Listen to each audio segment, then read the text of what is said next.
get the meeting started first. Thank you very much. The Committee on Natural Resources will come to order. The committee is meeting today to hear testimony on the unanswered questions about U.S. Park Police's June 1st attack on the peaceful protesters at Lafayette Square.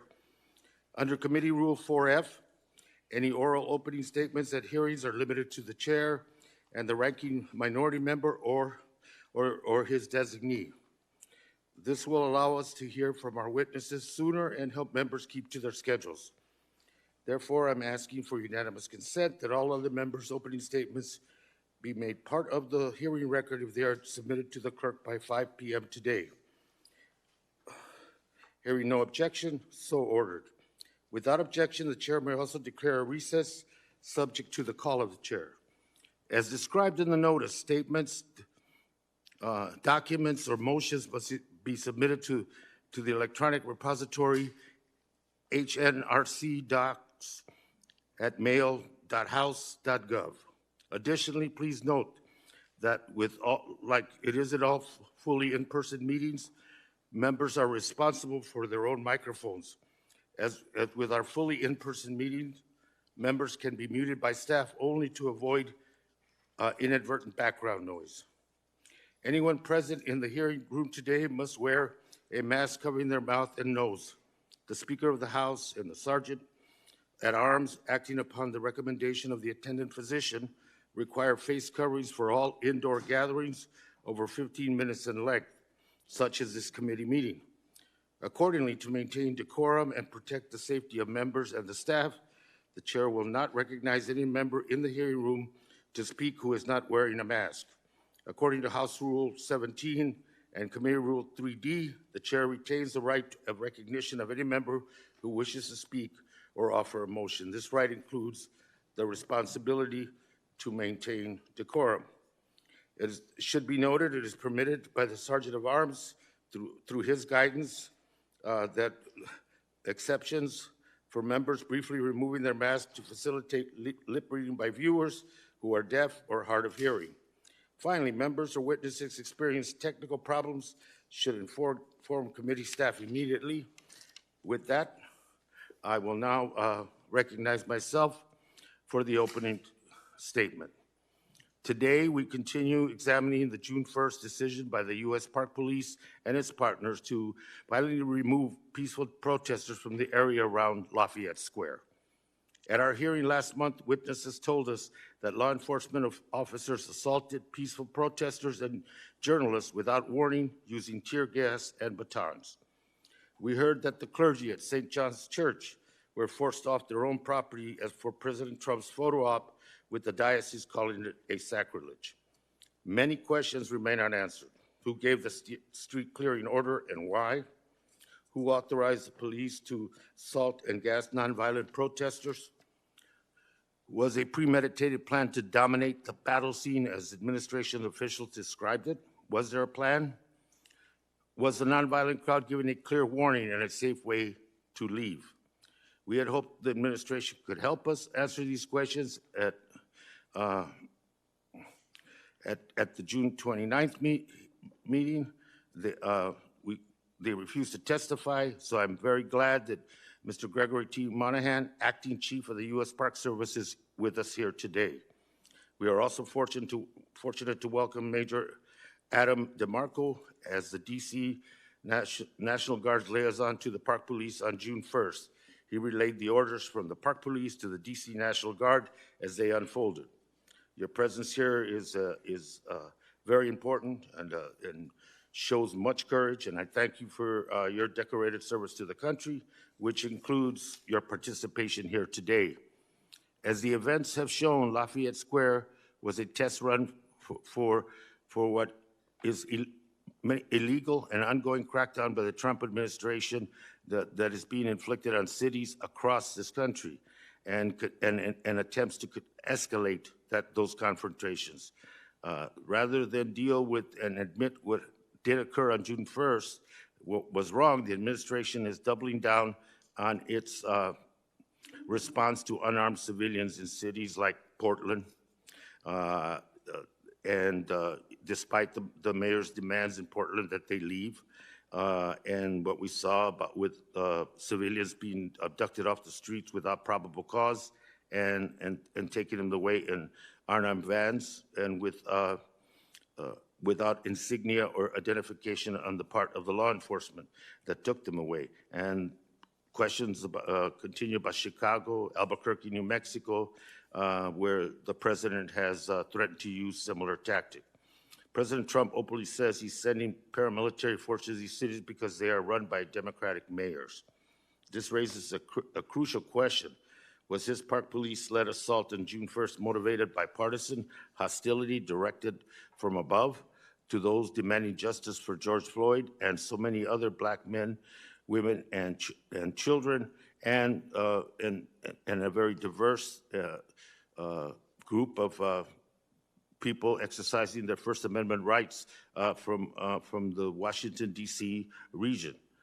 My friend and our friend John Lewis made one of his last public appearances at the scene of the park police attacks on protesters only 6 days before the June 1st incident. He spent his life doing what most of us know is the right thing, fighting for fair and equal treatment of Black Americans and all Americans.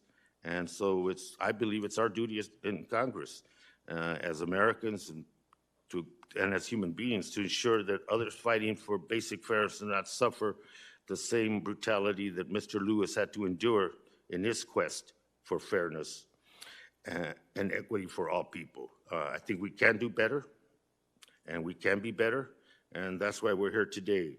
Now, let me now turn to the designee for the ranking member. Sir, the floor is yours. Thank you, Mr. Chairman. We're here today really at what can only be considered Act 2 of the Democrats' political theater regarding the events at Lafayette Square. Even just the nature of today's title, that somehow the U.S. Park Police attacked peaceful protesters, is ludicrous. The assertion that these were peaceful protests is completely ignoring the facts. We know that there were acts of arson, there was vandalism, there were assaults on police officers in the days leading up to June 1st. This is even acknowledged by the Democrats' second panel witness in his written testimony, which states that the witness learned that federal law enforcement officers from Park Police and U.S. Secret Service had sustained injuries. However, today's hearing title does aptly note that there are some unanswered questions. I was confident these would remain because the one witness who might be able to answer them was not at the previous hearing, and the majority knew that and yet continued with the hearing for show. Chief Monahan, I'm glad to see you here today. We're honored to have you, and we appreciate you testifying before the committee. You might not have all the answers today, but we'll probably be able to provide some of the facts that were missing from the previous hearing on this topic, so we're grateful for that. My hope is that we'll be able to see beyond the biased scope through which the Democrats are viewing these actions and establish a truthful history of what happened on that day. For example, we need more details about the warnings that were provided and the opportunity protesters were given to disperse. In the last hearing, Democrat witnesses claimed that there were no warnings heard, but a CNN reporter, Caitlin Collins, live tweeted, quote, "The Park Police is now warning protesters to leave. They have given 3 warnings over a loudspeaker." That tweet came at 6:32 p.m. on June 1st. So who are we to believe? But we cannot talk about the events of June 1st in a vacuum. They must be viewed in a larger context.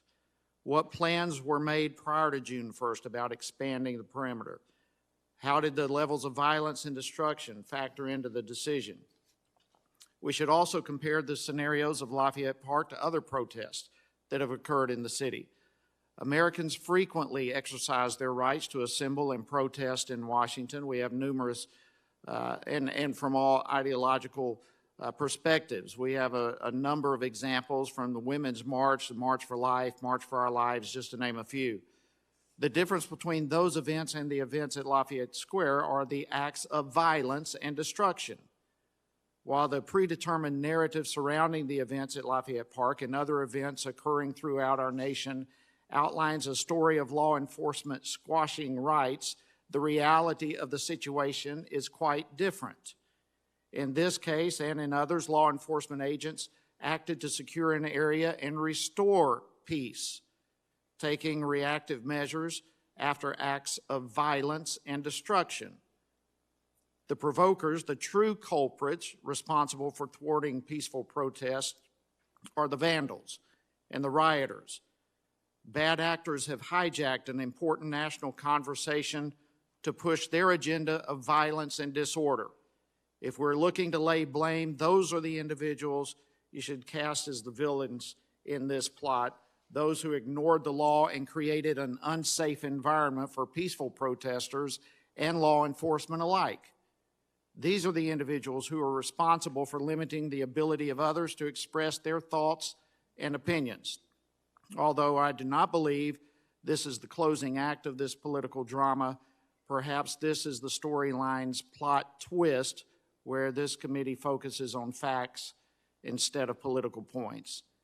And maybe, just maybe, we'll get to the truths about the realities facing the men and women who serve our communities as law enforcement officers and answer questions about the decisions that were made on June 1st.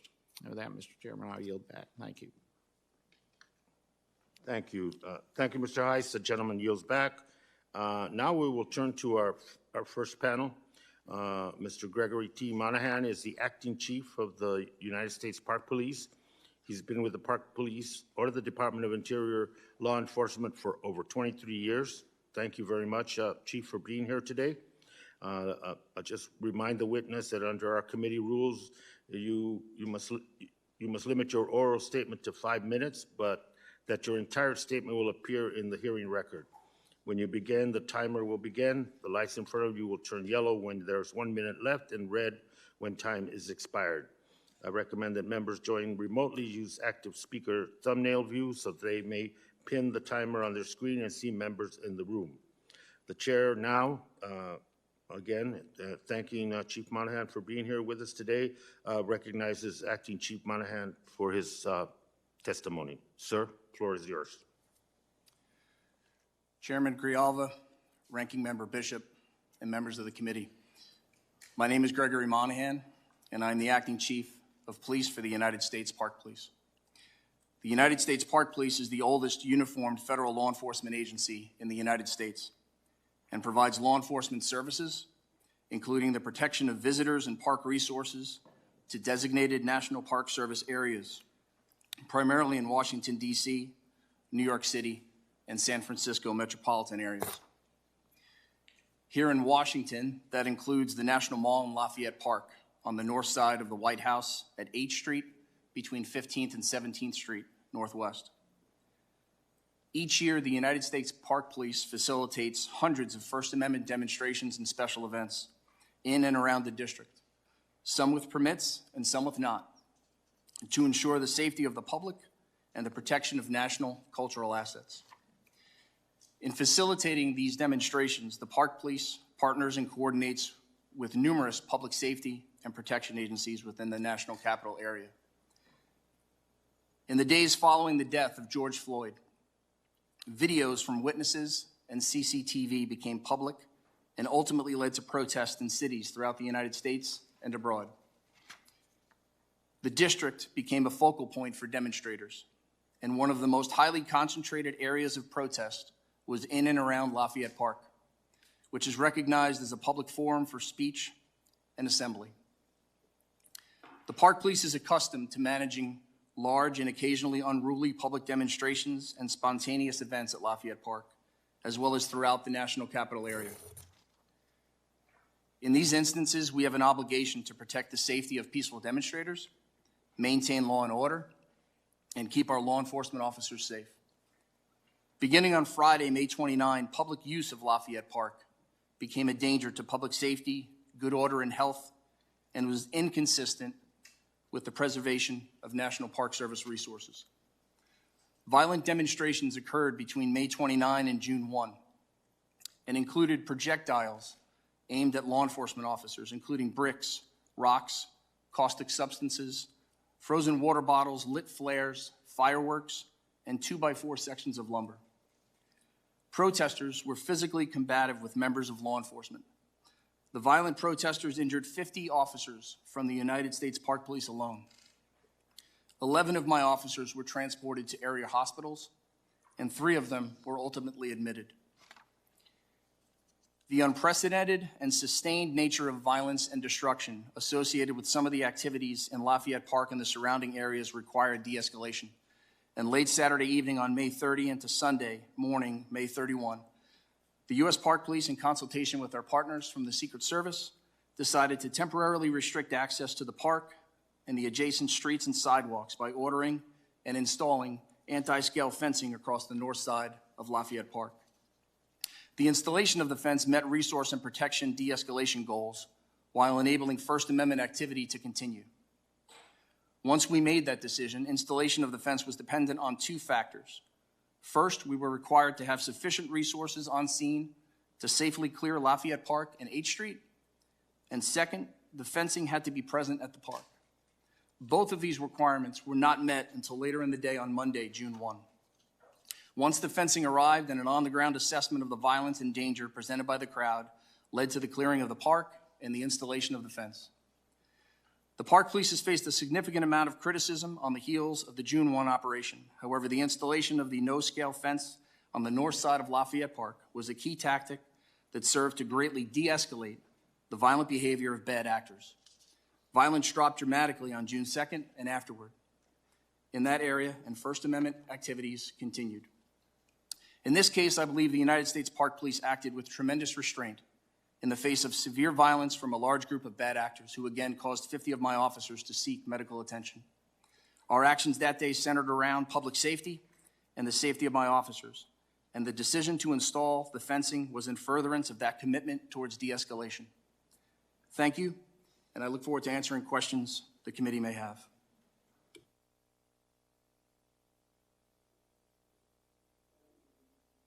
For the testimony, reminding the members of the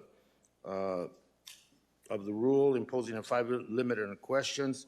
The chair on our side of the dais will recognize the chairs of the subcommittees and then proceed on a first-come, first-served basis going forward.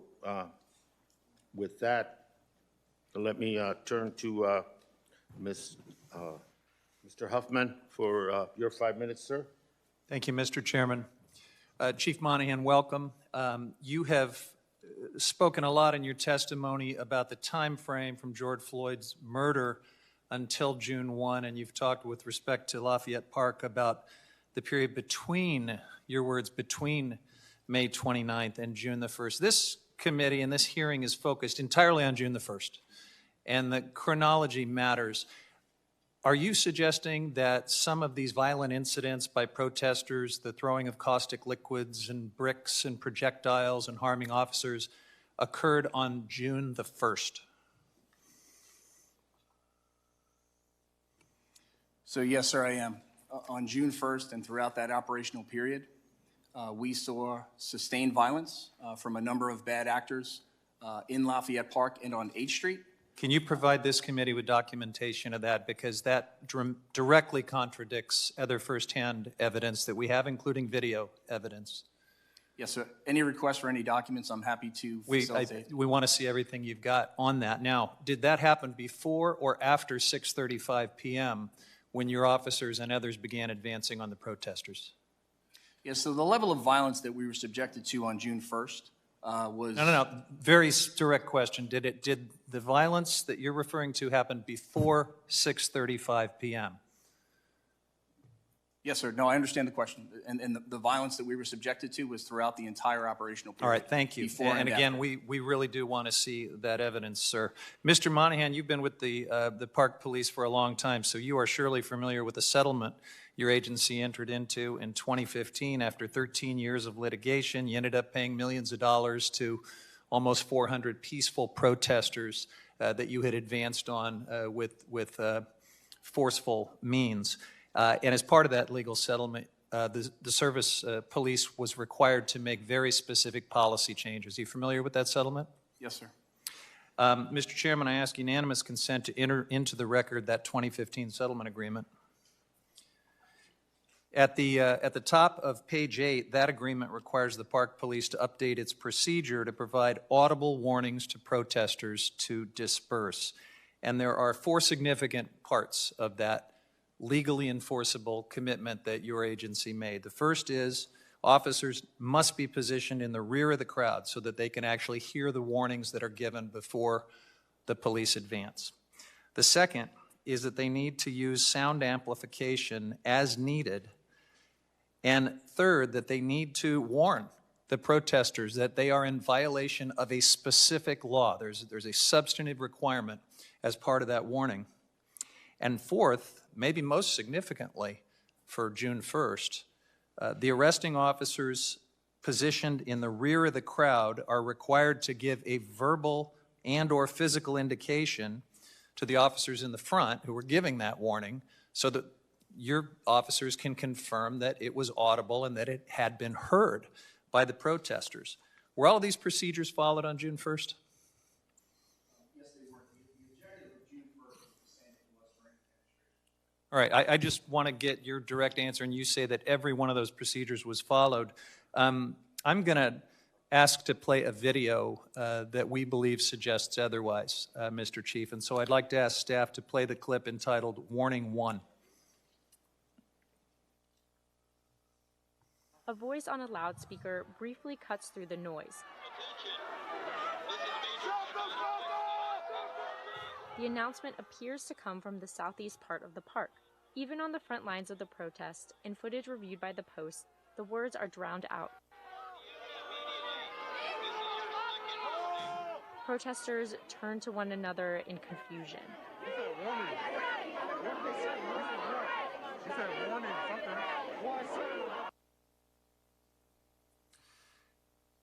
Mr. Monahan, could you understand the warning that was recorded in this video? Could you hear it? Was it audible to you? Yes, I can hear you. You must have superhuman hearing because I don't think any of us could hear it. And wouldn't you agree, just from our own lion eyes, we can see protesters who were clearly confused, who didn't appear to be told that they were about to be advanced on, who didn't appear to be told that they were in violation of a specific law as your settlement requires. Do you feel that that was understood by those protesters as evidenced by that video footage? So I think when you take into account video footage, there's context. And based on other video that I've viewed from June 1st and specifically around this time frame when the first warning was given, throughout the first warning through the third warning, you can see a number of demonstrators leave the area and heed the warning that was given from the incident commander that All right. gave Well, those Chief warnings. Monahan, we do look forward to getting the evidence that backs up your account of this. But, Mr. Chair, from everything we've heard, from everything we've seen, it sure appears as if the Park Police ignored their own legal requirements in the settlement to follow these procedures, almost as if they wanted the crowd to be confused so that they could go in with maximum force and perhaps appease a president who just hours earlier had urged police to act that way. I yield back.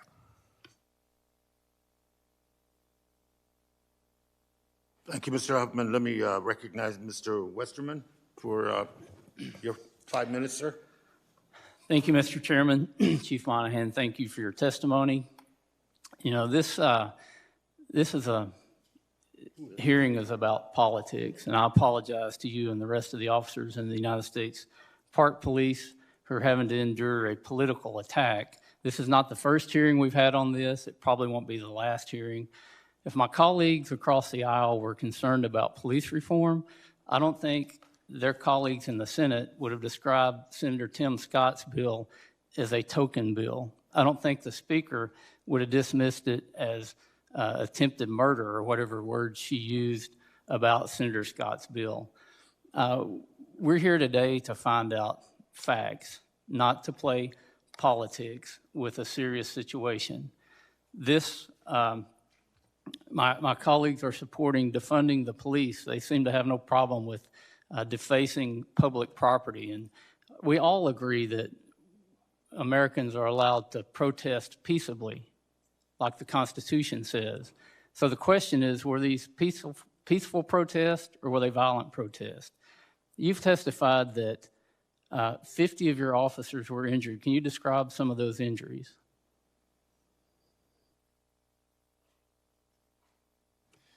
Yes, sir. Like I said in my opening statement, 50 U.S. Park Police officers were injured between May 29th and June 1st. On May 29th, we had 13 officers that were injured during violent protests at Lafayette Park and 1600 Pennsylvania Avenue. 11 of those injuries were blunt trauma-related injuries to the head, upper body, and lower body. One of those injuries was sustained by a sergeant from the United States Park Police who was wearing this helmet here on the table. He was struck in the helmet by a brick that was thrown at him by a violent protester. And you can see the damage that had occurred to the left side of this helmet that is sitting here on the table. That officer was later hospitalized. To this date, he has still not returned to work.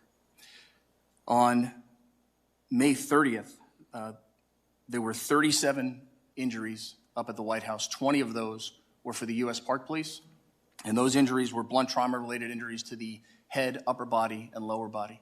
The most significant of which was an officer from the United States Park Police who was on the line on the north end of Lafayette Park, and he was struck in the testicles by a protester who threw a brick and struck him in the groin. He suffered a significant injury. He just returned to work this past Sunday. On May 31st, we had 16 patient encounters of U.S. Park Police personnel. 6 of those were blunt trauma-related injuries to the head, upper body, and lower body. And on June 1st, we only had 1 injury. An officer was punched in the face by a protester when we were clearing 8th Street, and he suffered a facial laceration. I find it hard to see how anybody could call that a peaceful protest. And was the protocol followed to give 3 warnings? And what kind of device was used to do that? Yes, sir, the protocol was followed to give 3 warnings, the first of which was given at 6:23 p.m. There were 3 warnings given. And they were given utilizing a long-range acoustic device. It's called an LRAD, and that's what it stands for. That was the device used. I just want to get some things straight for the record here. Did Attorney General Barr order the Park Police to clear the square? No, sir, he did not. Did White House Chief of Staff Mark Meadows order the Park Police to clear the square? No. Did anyone at the White House order the Park Police to clear the square? No, sir. Did Secretary Bernhardt order the Park Police to clear the square? No, he did not. It seems pretty cut and dry to me what happened. I wish that Congress could work on renewing hope in America, on restoring the America that we love, and work on overcoming this pandemic and rebuilding our future rather than continuing to drag issues like this through the mud when it's clear that my colleagues across the aisle do not want to work for a solution. A very thoughtful bipartisan bill was put out on police reform by Senator Scott, and it was essentially laughed at. With that, I yield back. Chairman yields. Let me now turn to Vice Chair of the committee, Ms. Holland, for any questions you might have. Thank you, Mr. Chairman. Thank you very much for being here, Mr. Monahan. I'd like to talk about the missing Park Police radio recordings from June 1st. Mr. Monahan, did the Park Police communicate over radio with other agencies regarding the orders and coordination of June 1st that we're talking about today? In terms of the radio transmissions made by the United States Park Police, they were to other members of the United States Park Police. We had face-to-face contact with partner agencies on June 1st. So just to be clear, the radio communication was just between the Park Police, and any other communications between other agencies were in person? Yes, ma'am. Okay. Is it standard procedure for Park Police to record radio transmissions between each other like this? Yes, so standard procedure for every incident is to have a record of any radio transmissions. And can you explain to us why the radio transmissions should be recorded? Yes, ma'am. If you go back to September of 2018, The United States Park Police were utilizing an analog radio system at the time. We were preparing to transition to a digital radio format. In September of 2018, we experienced a critical failure in our analog radio system. We transitioned to the digital format. When our radio technicians were conducting this transference, only our main radio channel was configured to record. Our administrative channel that we utilize for large special events, such as the one on June 1st, was not configured to record at the time. So it was not configured to record at the time. Are there radio recordings of the Park Police for the time period between May 29th and June 2nd at all? So for our normal operations, yes, but not for the special event and the demonstration at the White House.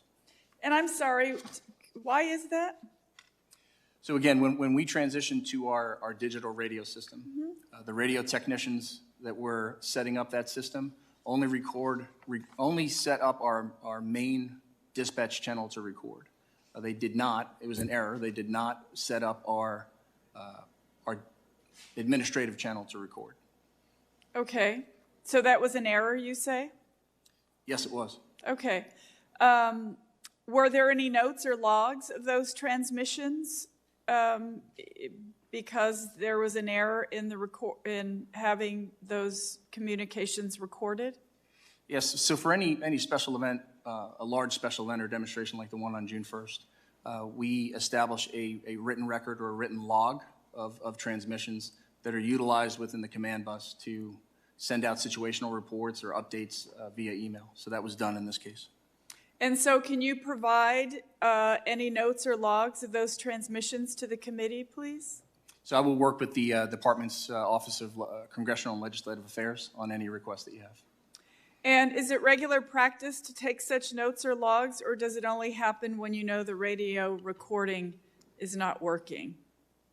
Yeah, it's a good question. So as I mentioned earlier, for large special events or demonstrations like we had on June 1st and the days leading up to June 1st, we establish a redundant process of having a written log. Okay. So is it standard procedure to record radio transmissions, but there is no recording of radio traffic from Park Police for June 1st, which just happens to be the day the administration did a test run of the brutal crackdown on protesters we continue to see now in cities across America? And I would imagine having that recording would answer many of the questions that we and the public have at this moment.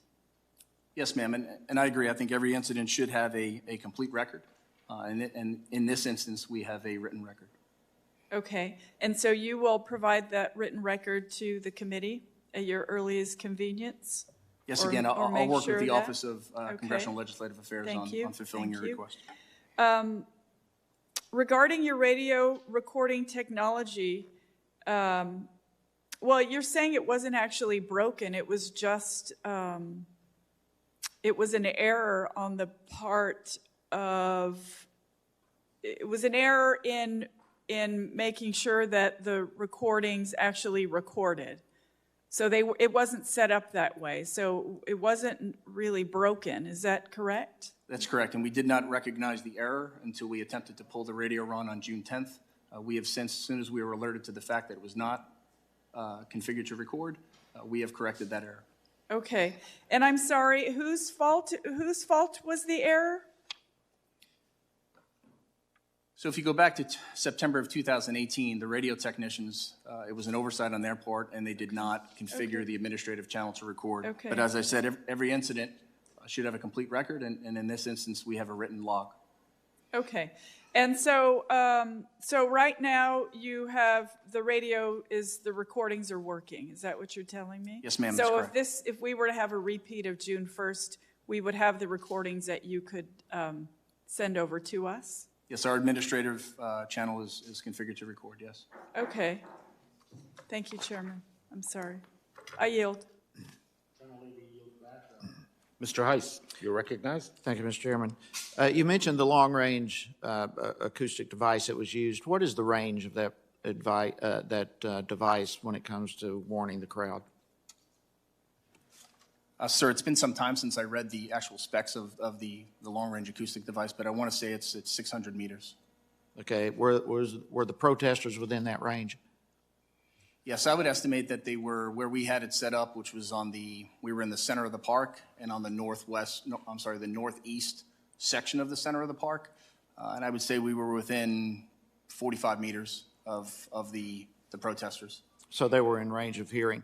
We also know that protesters must have the ability to leave an area. What courses of actions did the park police consider when discussing that issue? Yes, sir. So when implementing our plan to clear the north side of Lafayette Park and 8th Street, we moved the crowd from east to west, and then their path of exit was either north on 16th Street towards India Street, or continued west to 17th and H, or Connecticut and H. So that is the direction that the officers were pushing the protesters? That was the movement from east to west, correct? Okay. Were the protesters in any way prevented from leaving the square by police? No, they were not. Okay. You mentioned earlier the various acts of violence, the projectiles that were being thrown, and the injuries that were sustained. There was everything from frozen water bottles to bricks, caustic liquids, and a weekend of violent protest. You mentioned 51 officers injured. Of course, we know about the arsons at the St. John's Church and so forth. We also know from intelligence reports that there were calls by police officers regarding violence against them. There were also caches found of glass bottles, baseball bats, metal poles along the way. I'm curious, from the time from then to now, has there been any type of investigation to see whether or not there were any specific groups or a group that was involved in organizing all of this? Yes, so the United States Park Police has coordinated with a number of our federal partners in follow-up investigations on some of the violence that we saw, the assaults on officers. We've been successful in obtaining a number of arrest warrants for individuals that were either involved in assaults against police officers or damage to park resources. In terms of a nexus to larger groups, that's an ongoing effort. When do you think that may be determined? Yeah, I don't know if I could say, as I sit here today. Again, these are ongoing investigations, and as we gather more information and as additional arrests are made, all of the intel that's gathered from those arrests contributes to any nexus to a larger effort. It just appears that in some other places throughout the country, there are specific groups that are behind it. I was curious if that was the same here, but that investigation is still underway, is what you're saying. Yes, sir, that's correct. Recently, there was a video that circulated that shows Representative Jerry Nadler, of course, chairman of the Judiciary, stating that many of these protests were, in essence, a myth as far as the violence within the protests. Would you agree with that? No, sir, I would not agree. I think based on the level of violence and sustained violence that we saw beginning on May 29th through June 1st, this was one of the most violent protests that I've been a part of in my 23 years with the United States Park Police. One of the most. What would be another one that would rank up there in your memory? The Occupy DC demonstrations from several years ago, and then the World Bank demonstrations. Okay. It just is amazing to me that we are, as Representative Westerman mentioned, this is just nothing more than political theater to come here and somehow pretend as though these were peaceful protesters, where the evidence is abundant, everything from arson to vandalism to 51 injured officers.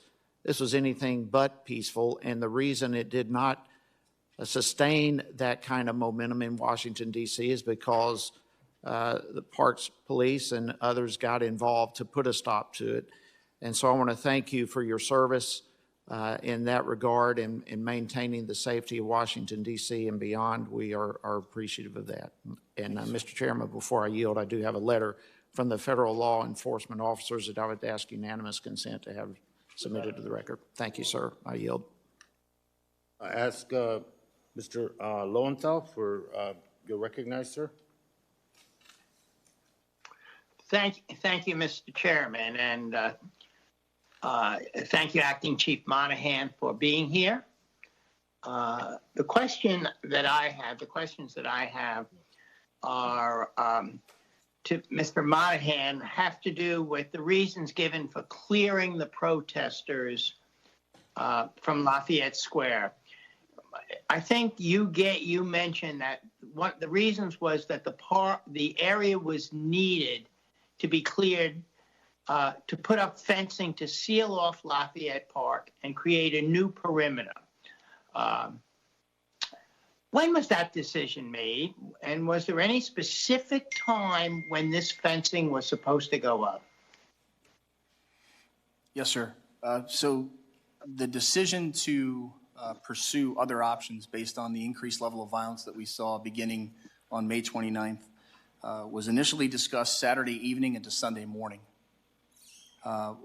Based on a number of factors, we knew that we were likely going to have on Monday a late report time for our personnel, but also a late arrival time for the fencing. The fencing did arrive on Monday in the late afternoon. At 3 p.m. on Monday, the site manager arrived. At 3:30, the employees arrived. The fencing arrived at 5:15 p.m. and then was staged on 17th Street by the United States Secret Service. As I spoke earlier, at 6:23 p.m., we gave the first of 3 warnings. The initial movement to clear the north side of Lafayette Park and H Street was commenced at 6:30 p.m. and it was concluded at 6:50 p.m. At 6:55, the Secret Service escorted the trucks with the fencing inside the White House area and staged them on the west side of Lafayette Park at Jackson Place. And they began to install the fence at 7:30 p.m. and the fencing build-out was completed at 12:50 a.m. Let me understand. You said in the this operation about the fencing that it happening in the early evening was inevitable, given that you needed both the resources and the fencing to do this. Was there ever any discussion that it would be better to start this process of fencing after the curfew or at night to start it instead of in the evening when the crowd was going to be at its peak? What's the standard of timing for setting up security fencing and a new perimeter? So in this particular instance, we were not necessarily operating on a timeline. We were operating on the need for logistical strength in the terms of having ample resources to safely implement our plan and then having the fencing in place. In terms of the curfew, that was not something that factored into our decision making. And if you look at the level of violence that we were subjected to over the three previous operational periods, it increased throughout the day. And then as nightfall came upon us, it increased even from that point on. So if the previous night was any indication, which was the first night where we had the curfew, waiting until curfew did not appear likely that the rioters in the crowd would peacefully disperse. So let me just understand this. In his statement, Major DeMarco also mentioned that shortly after Attorney General Barr left Lafayette Square at 6:20 after conferring with the Park Police, the inaudible warnings began. Shortly after the clearing finished in a fast-paced and rushed manner, about 30 minutes later, the president was having his photo op at about 7:05 p.m. Now, I need to understand, either the clearing was for a photo op or that's an amazing coincidence, don't you think, Mr. Monahan? No, I don't think it's a coincidence. Our operation was solely centered around the clearing of H Street and the north end of Lafayette Park to de-escalate the sustained level of violence that we saw over the previous 3 days and then again on June 1st. In order to do that, in order to successfully de-escalate that, a common practice is to install physical barriers or boundaries between protesters and law enforcement. And in this case, the best avenue to do that was to install that anti-scale fencing. And to my point, if you fast forward to June 2nd, we saw a dramatic decrease in violent behavior at Lafayette Park on June 2nd. Thank you, and I'm going to yield back, but it just strikes me as an amazing coincidence. I yield back. Gentleman yields. Ms. Gonzalez-Colon, you're recognized. Thank you, Mr. Chairman. I yield back 5 minutes to Mr. Heiss. I thank the gentlelady for yielding. Let's talk about this fence. The Democrats' second witness submitted written testimony that the materials to erect the fence did not arrive on the scene till around 9 p.m. Can you confirm that testimony? If not, what time did the material arise and the fence start being erected? Yes, sir. So Mr. DeMarco was mistaken. The fencing, as I said earlier, the site manager arrived at 3. The employees arrived at 3:30. The first truck with the fencing arrived at 5:15. But they staged on 17th Street south of Pennsylvania Avenue.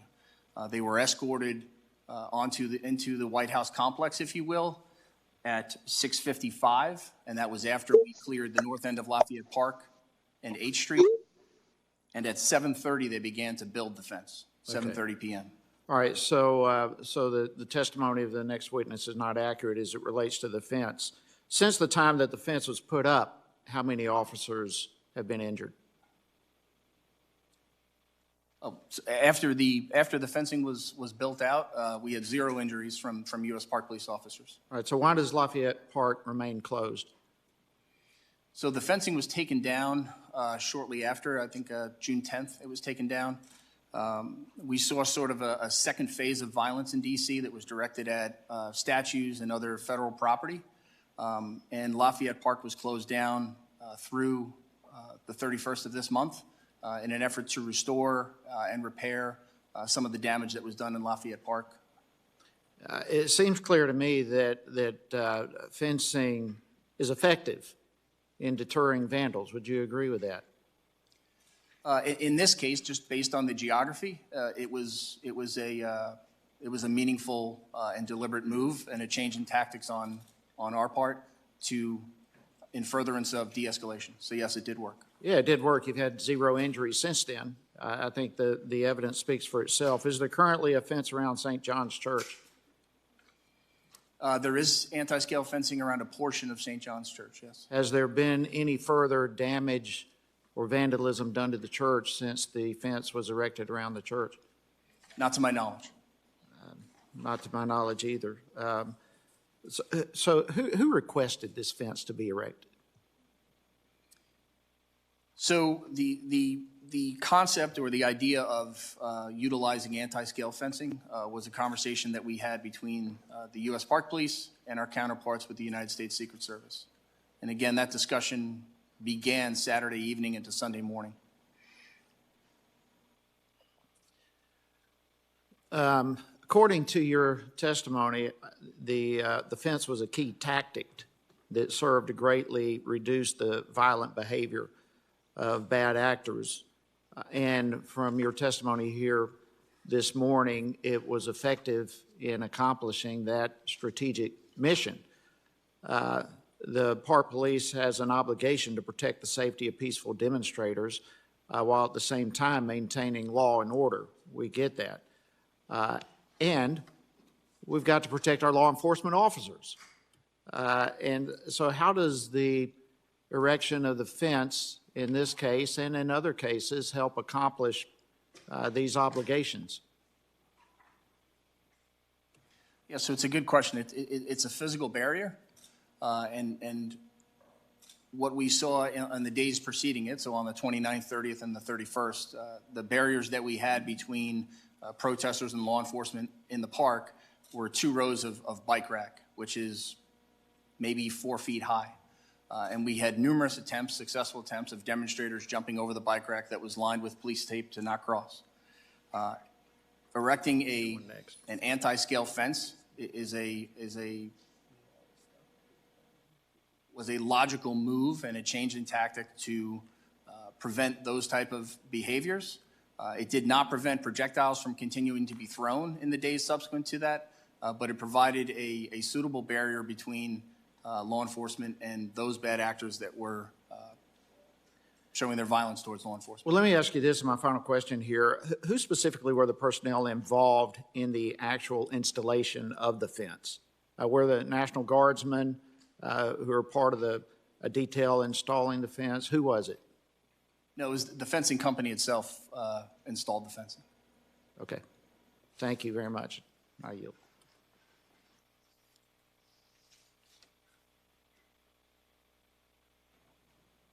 Gentleman yields, and let me now recognize Mr. Gallegos for his questions.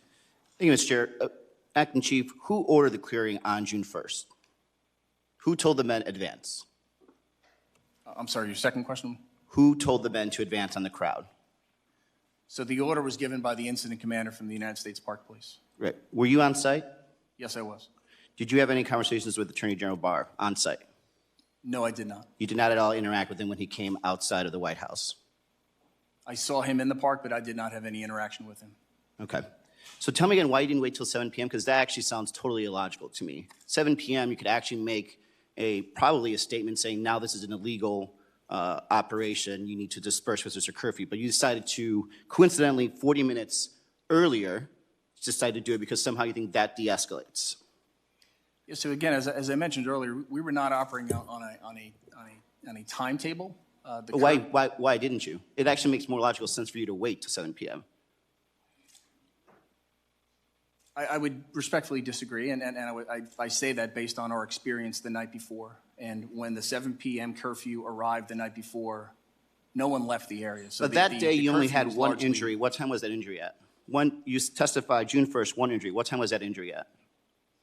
The injury on June 1st was during the clearing operation of 8th Street. So that whole day was peaceful testimony until the clearing, and yet you decided that somehow there was going to be violence, so therefore you initiated something before 7 p.m. curfew. No, so that's inaccurate. What I stated earlier was that we saw violence throughout the operational period. I'm not asking that. I'm asking on June 1st. Yes. Let me give you an example. When I was in the Marine Corps and I had to clear all these cities, I had to react to what was happening that day. I may have gotten shot at, thrown at, tried to be mortared, IED'd, actually happened every day. The next day, I went out and patrolled like a professional. On June 1st, by your testimony, you had largely peaceful protesters up until the time you actually forcibly tried to move them. Your decision-making process should have been based on the ground and what was happening on that day. All of our decisions on June 1st were based on an on-the-ground assessment of the level of violence that was directed at law enforcement. But My not of testimony that day. today But not of that day. No, sir, that's inaccurate. That is very unprofessional if you were actually telling me that you made decisions of June 1st, what to do June 1st, and you decided that that day required a level of escalation because later on, one person would get injured once you start moving through the crowd. So my testimony to you today is our operation on June 1st was solely based on an effort to de-escalate the violence, and it was based on an effort to provide for the safety of those who were there. You claim that you want to de-escalate the violence by putting the fence up, which I actually agree with. That's actually a very good move, and I think that was important to actually de-escalating. But de-escalating the violence does not mean sending men swinging their batons and using pepper spray or CS gas, whatever you guys claimed it to be, 40 minutes prior to a curfew. It just doesn't make logical sense. Anybody who, and I actually have been trained in de-escalation, I have been trained in riot control also. The one thing you try to do is you try to find the moments to actually de-escalate. So 7 p.m., when the curfew is about to hit, when you're probably going to have some backing, at least maybe from the Washington Police Department, would have been the most logical sense. Instead, we have this weird scenario that you're telling me that there was so much violence that day that nobody was injured, by the way, until you guys advanced on them, that you had to make that decision then. It makes no sense. If I had acted this way when I was in the Marine Corps, I probably would have been busted down a couple of routes. Also, there was 2 police officers that assaulted Australian TV news crew. Are they being held responsible? Yes, so the incident on June 1st involving the Australian media is being investigated by the Office of Professional Responsibility for the United States Park Police. That investigation is underway at this time. Did you see the video yourself? I have seen the video, yes. Was the conduct professional that these police officers were engaging in? So it's an ongoing investigation, and it would be inappropriate for me to comment on that officially. And just to be clear, your police officers that day on June 1st, they were all park police officers. There wasn't, people weren't brought in for ICE or DHS. That was all park police. On June 1st, we were operating under unified command with the United States Secret Service. No, I get that. The National Guard was here. Who were the people that were assaulting and pushing forward on the protesters? Were they all park police? No, the other agencies that had assisted with the operation and the clearing of 8th Street and the north end of Lafayette Park. You cleared protesters with people that have different standards, different procedures for clearing. Because you train your park police all along one standard, right, in terms of riot control. Did you know what standards and procedures those other elements were used to? Yes, they receive the same training that we do. They do? Yes, sir. Okay. Can you provide documentation for that? I'm sorry? Can you provide documentation for that? Yeah, any requests you have, I will facilitate and work with the Office of Congressional and Legislative Affairs from the department on addressing. I yield back.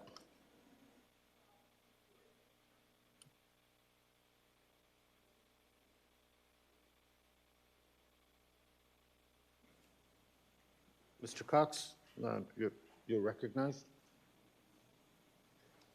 Thank you so much, Chairman, and thank you so much for being here today, Chief. You know, the hearing today isn't so much about whether or not the fence went up or people were painting in the park or peaceful protests. Well, in fact, it really was peaceful protest. It's whether or not that the park police and yourself really have a duty and obligation and a fealty to the Constitution. Chief, I'm sure that you and your officers take an oath to protect and defend the Constitution. Yes, sir. And if you were given an order to, forcibly bar blacks or women from voting at polling places, would you abide by that order? I'm sorry, sir. Can you repeat the question? If you were given an order to forcibly bar women or African Americans from polling places, would you abide by that order? I'm not sure I understand your question, sir. Let me ask you another question. If you were given an order to have your officers forcibly take firearms away from law-abiding citizens, would you abide by that order? Again, I don't know the context in which you're asking the question, I guess is my difficulty. It's going to get down to the point that if you and your officers are asked to violate the very First Amendment of the Constitution, which allows people to peacefully assemble, would you abide by that order? So on June 1st, there were peaceful demonstrators on 8th Street and there were bad actors on 8th Street. When we gave the first of 3 warnings, those were warnings that we were clearing this area for safety reasons and it was a temporary closure. Once that 3rd warning was given, everyone on the north end of Lafayette Park and 8th Street is required to vacate that area. When we did the operation from east to west to clear 8th Street, we gave them avenues of exit. Well, I think, thanks very much. We've heard that explanation. And we're going to hear from the next witness, right, that what they were asked to do was contravene their oath to the Constitution, all right? And what we're being asked today, and what you're basically testifying to, is that there was no correlation at all between your orders to clear the square and with the president's photo op. Now, would you agree, or tell me otherwise, did the park need to be cleared in order for the president to take his photo op? So our goal that day was Would you answer that question? Did that park need to be cleared? Did that area need to be vacated by any other citizens for the president to take his photo? So we did not clear the park for a photo op. We cleared the park for public safety reasons. No, that's not the question. Whether or not you did. Did it need to be cleared? In your professional opinion, and you're not with the Secret Service, but did that area need to be cleared in order for the president to march from the White House to Lafayette Square to take a photo in front of St. John Square? And I don't think I'm the person to answer that question. Our focus was on public safety. You're a natural citizen. You've been around. Would you think that the place needed to be cleared? And And I'm it was only just a here to convenient speak to- coincidence. You see, I mean, I hope you can appreciate how, I mean, it begs to reason that the place would have to be cleared. And all of a sudden, as my colleague, Mr. Lowenthal, was saying, that just magically, right, and very coincidentally, that area was cleared. And you just happened to be doing that because fencing absolutely had to go up right at 6:30 because you've been waiting, because contractors were making overtime. So our focus that day was to install that fencing.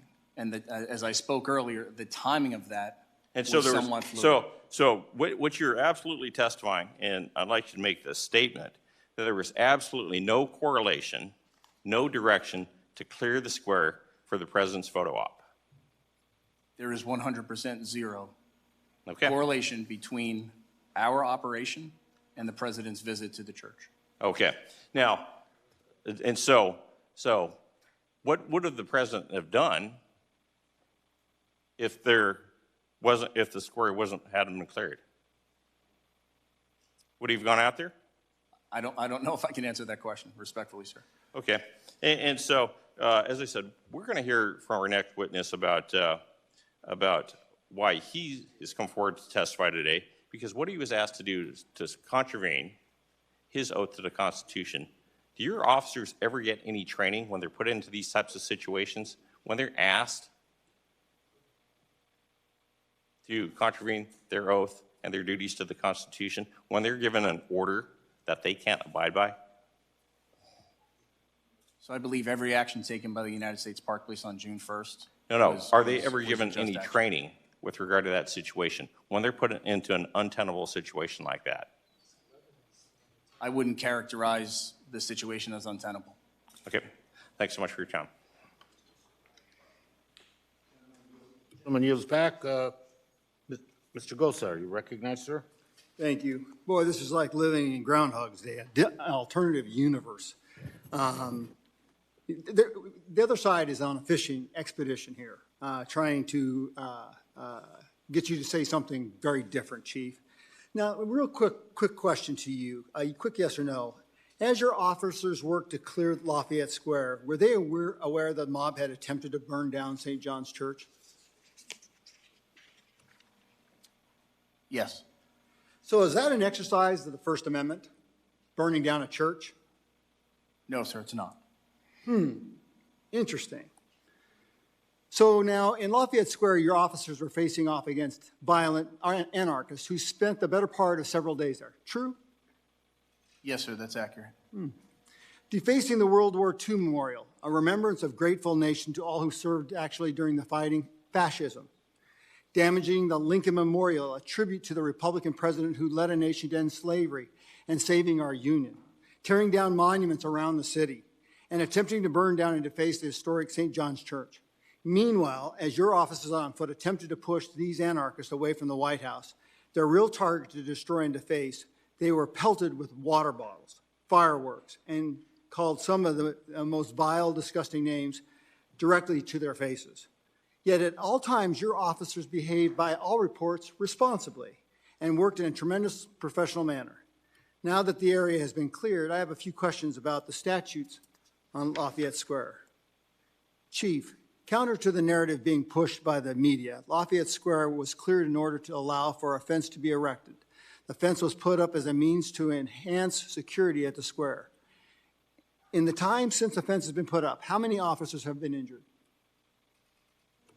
There have been no injuries sustained by the United States Park Police since the fence was put up on June 1st. Once again, I want to ask, why does Lafayette Square remain closed?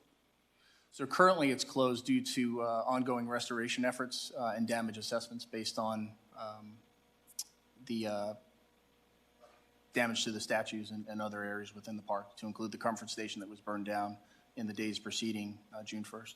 So once again, First Amendment, does it allow you to desecrate, destroy, and defame public property? No, sir, it does not. Wow. But I keep hearing that it's a peaceful demonstration. Do you keep hearing that too? Yes, sir. That's that alternative universe again. Is there currently a fence around St. John's Church, the church in which a fire was lit the night before the square was cleared? Yes, there's currently fencing around the front of the church. Who requested that fence to be erected? Metropolitan Police from DC. Since the fence has been put up, has there been any further destruction or vandalism of the church? Not to my knowledge, sir. So now, according to your written testimony, the fence was a key tactic that served to greatly reduce the violent behavior of the bad actors, and that violence dropped off dramatically. The Park Police has an obligation to protect the safety of peaceful demonstrators, maintain law and order, and keep our law enforcement officers safe. How does the fence help promote those obligations? I'm sorry, your last part? How does the fence help you keep those obligations? Yes, I mean, based on the previous day's violence, it was clear to us that the longer we waited to install the fence, the likelihood that the situation would get worse on June 1st. We saw acts of violence on June 1st throughout the day. We saw projectiles being thrown at officers. We had angry protesters and rioters attempt to, and in some cases, jump over the double row of bike rack on the north side of the park. Our assessment from those that were on the ground who witnessed the previous day's violence and were faced with the violence in front of them on that day was that the aggression from the crowd, the increased aggression that got even worse after 7 p.m. and the curfew, even though we were not abiding by a curfew, was that to erect that fence was a logical next step for de-escalation. Now, I think everybody here at the dais would say that we want to make sure that we protect a citizen's right to protest peacefully. Can you describe the typical role Park Police plays during these protests and marches? Yes, our goal for any demonstration is to provide for the safety of those that are there to peacefully assemble, to protect the resources, to maintain law and order, to ensure that any lawful demonstration can continue uninterrupted, but also to ensure the safety of our personnel. What we're seeing is anarchism.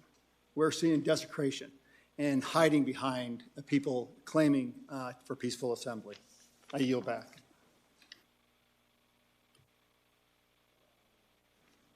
Mr. Levin, you're recognized. Thank you, Mr. Chairman. I ask unanimous consent to enter into the record a New York Times article from June 18, 2020, entitled "Park Police Head Had Been Accused of Illegal Searches and Unreliable Testimony." This is an article about Mr. Monahan. Mr. Monahan, I want to get your reaction to additional video from June 1st. These clips show the moments immediately before and then during the law enforcement surge around 6:30 p.m., a half hour before the Washington, D.C. curfew went into effect. Please pay particular attention to whether the police were responding to any actual physical threats from the crowd, the speed and aggression of the police surge, and the weapons officers used on the protesters. Can the committee staff please play the clips?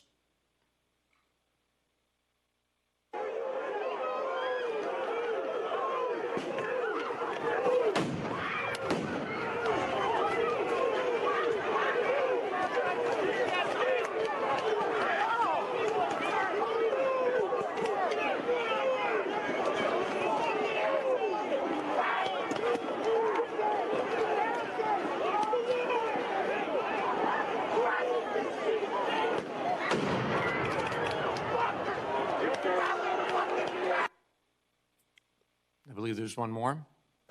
A Park Police officer strikes an Australian cameraman with a shield and grabs his camera. Another officer is seen swinging a baton at reporters' back as she and the cameraman flee. Mr. Monahan, our time is limited, so I ask that you please answer these questions with a simple yes or no. Were the officers that we saw surging against the crowd and assaulting a news crew? Yes or no? The officers you saw in those clips, were they surging against the crowd and assaulting a news crew? Yes or no? So again, That's not yes or no, Mr. Monahan. I'm just asking you yes or no. And respectfully, I don't think I can answer it with a yes or no. So it's your contention they weren't surging against the crowd? They weren't assaulting a news crew? Picture speaks 1,000 words. Sure, and I think that the video shows a moment in time As to the second video, I will not comment on it. It's an ongoing investigation. Yeah, I've heard It you would be say that. inappropriate for me to Did the comment clips on. show any violence from the protesters before the officers surged on them? Simple yes or no. And again, I don't think there's a simple yes or no. If you look at the first video that you showed, I think we all saw the video, it and I has a think we'd context. acknowledge that there was no such violence. And look, the administration has contradicted itself on whether the alleged violence was actually the reason for the use of force. Other statements, including from Attorney General Barr, said the area was cleared to move the perimeter 1 block. I think we've seen statements that water bottles and such were thrown, but it's obviously not justification for such a response. Did you see the officers shove protesters with their shields in that video? Again, simple yes or no. I saw the video that you showed, and it shows officers clearing 8th Street. So that's a yes, so we're getting somewhere. That's good. Did you see officers attack reporters, one of whom was an Australian correspondent, Amelia Brace, who testified at our last hearing, even as they tried to get away? Again, yes or no? And again, respectfully, I won't comment on an ongoing investigation. Well, it was on the video that happened, and we heard from Ms. Brace that it happened. Did you see officers throw or fire chemical munitions into the crowd? Yes, I did. Thank you for acknowledging that. And did officers throw flashbang or stinger ball grenades into the crowd? Yes, and our rules of engagement dictated on June 1st that we would only use force if we were met with violent resistance. And did we see any of that violent resistance in those videos, Mr. Monahan? And again, looking at a video... It's a simple yes or no question. Not in the context of the video that you showed, sir. So that's a no. So are you willing to tell this committee and the American people that the force those officers used against the crowd was not excessive and unjustified? The use of force that the United States Park Police employed on June 1st was in line with our policies and procedures. Well, I heard you in your introduction say that this was tremendous restraint used by your officers, and I just find that hard to believe. But do you stand by that statement based on the video we just saw that this was tremendous restraint? Yes, sir, I do. Well, I'll just remind my fellow colleagues of the title of that New York Times article from June 18th and ask you to read it. And with that, I'll yield back. Gentleman yields. Let me recognize Mr. Garcia. Thank you, Mr. Chairman, and thank you, Mr. Monahan, for being here today where we finally get to have a dialogue with you about the events of June 1st. My first question relates to the first video clip that I think Mr. Huffman had played at the beginning of the hearing. Did you see any violence on the part of the protesters in that brief clip? So the video that was shown... Yes or no, the first clip? It captures a moment in time, and in that clip, you'd have to play it again for me. It was a peaceful assembly that we saw per that clip. You mentioned that on June 1st, there was actually only one officer who regretfully had to be treated because of some injury, not 50, as you had stated previously, in over a several-day period.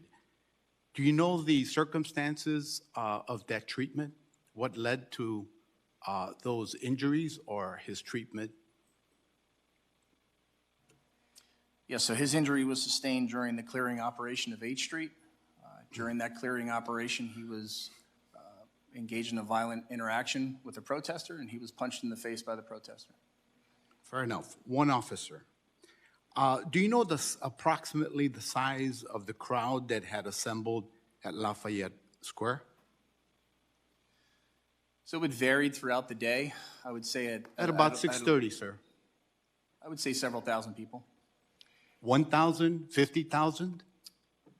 It was less than 50,000. I would estimate 1,000 to 3,000. Good.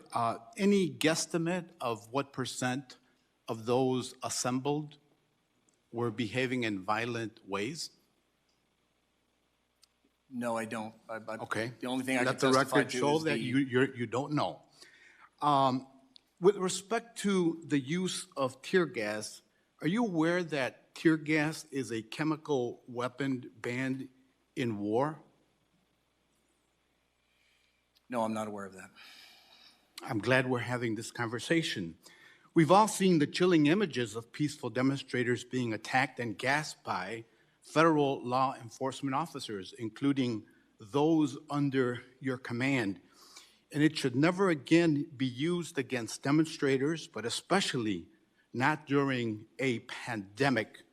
That's why Representatives Takano and Ocasio have joined me in a bill that seeks to ban the use of this chemical agent, especially during a pandemic, against peaceful demonstrators. Mr. Monahan, do you believe in the First Amendment and people's right to organize peacefully? Yes, sir, of course I do. Glad to hear that. Do you believe that people are reasonably upset over the deaths of George Floyd, Breonna Taylor, and other Black lives taken by police officers? Yes, sir. And do you believe that demonstrators are in their right to take to the streets after persistent police brutality against communities of color? I believe that individuals have the right to peacefully assemble and demonstrate, yes. Then why were you on board with the eagerness to disperse the crowd when it was maybe 30 minutes before the curfew was to take effect, a curfew that people were quite well aware of by the time of this violent encounter in Lafayette Square?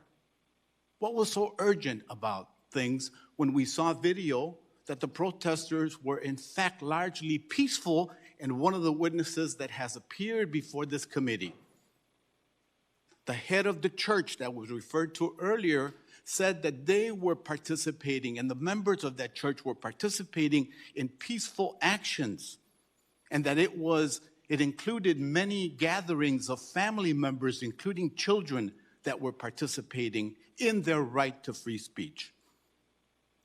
So to your first question, the United States Park Police did not use tear gas on June 1st. To your second question, were there people there peacefully demonstrating? Yes, but there were a number of bad actors. And once the 3 warnings were given, everyone there needed to vacate that area. But were there other chemical agents that your forces used? Yes, our rules of engagement specifically prohibited the use of CS gas on June 1st. We utilized pepper ball, we utilized smoke canisters, which do not have an irritant in them, and we also used stinger balls. Okay. Thank you very much. I think my time has run out, Mr. Chair. I yield back. I recognize Ms. Velasquez for her time. With us? Thank you, Mr. Chairman. Mr. Monahan, did you have any communications from President Trump, Vice President Pence, Attorney General Barr, or Secretary Esper encouraging you not to testify on June 29? No, ma'am. Have you ever had conversations with a subordinate encouraging them not to cooperate with this committee's investigation? No. Mr. Monahan, the USPP has a history of engaging in abusive powers during peaceful protest. A 2015 court-ordered settlement required the USPP to provide 3 audible warnings, at least 2 minutes apart, to disperse crowds and identify avenues for protesters to scatter. Did you comply with that, to identify through audible avenues for protesters to scatter? Yes, ma'am. As we discussed earlier, there were 3 warnings given, And in terms of an avenue to leave the area, the way the crowd was moved, they could either go north on 16th Street to I-India Street or continue west on 8th Street to either Connecticut Avenue or 17th Street.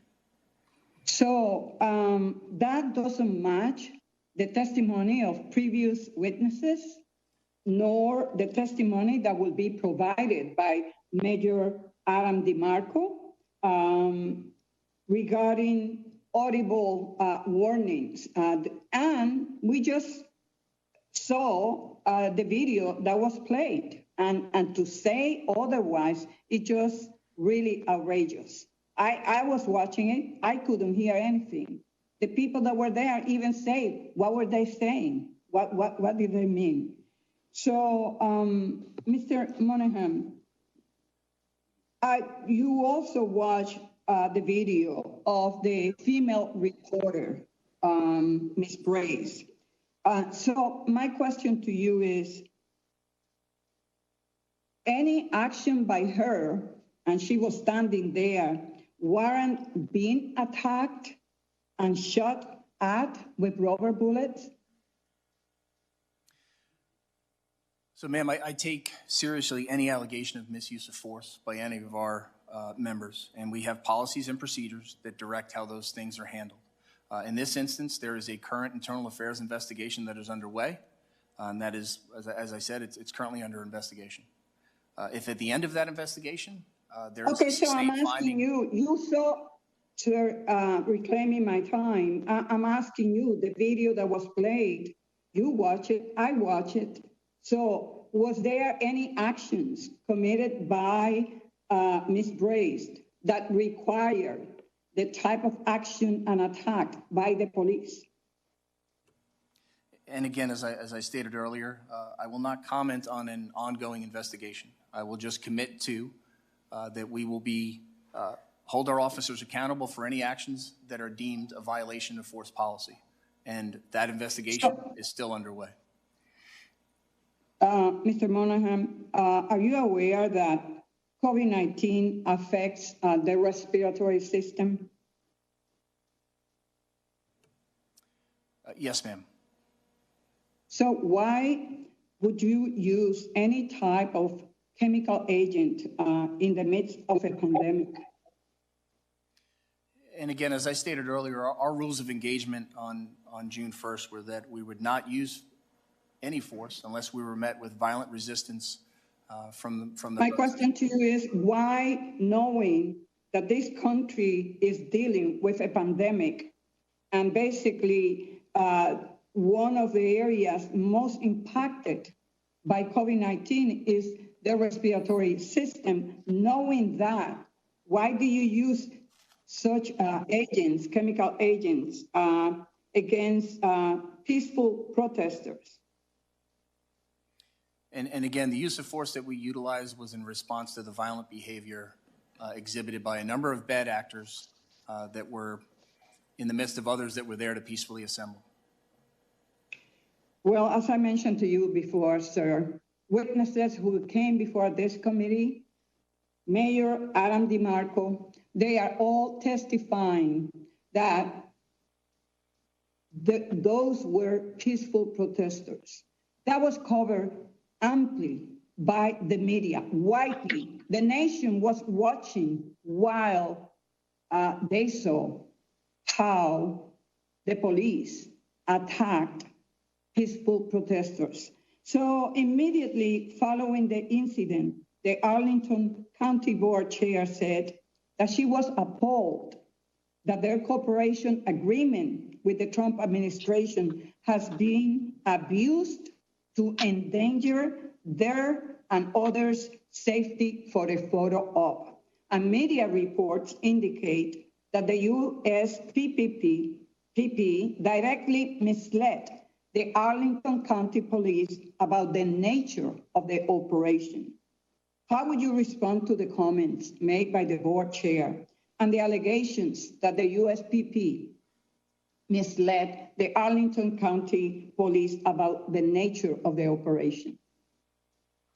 Yes, ma'am. So the United States Park Police enjoys a very long and storied history with the Arlington County Police Department in terms of mutual aid over the last numerous years. In terms of their assistance and their vital assistance to our operation on June 1st, that was a request that was made through mutual aid. In terms of Sir, why do you think, excuse me, why do you think that the chair of the board is saying that you misled them? Why do you think, is she implying that you lie to them? Mr. Chairman, hasn't time expired? Yep. You may answer the last question. I yield back. Gentlelady yields. Mr. Cartwright. Thank you, Mr. Chairman. And thank you, Chief Monahan, for being here today.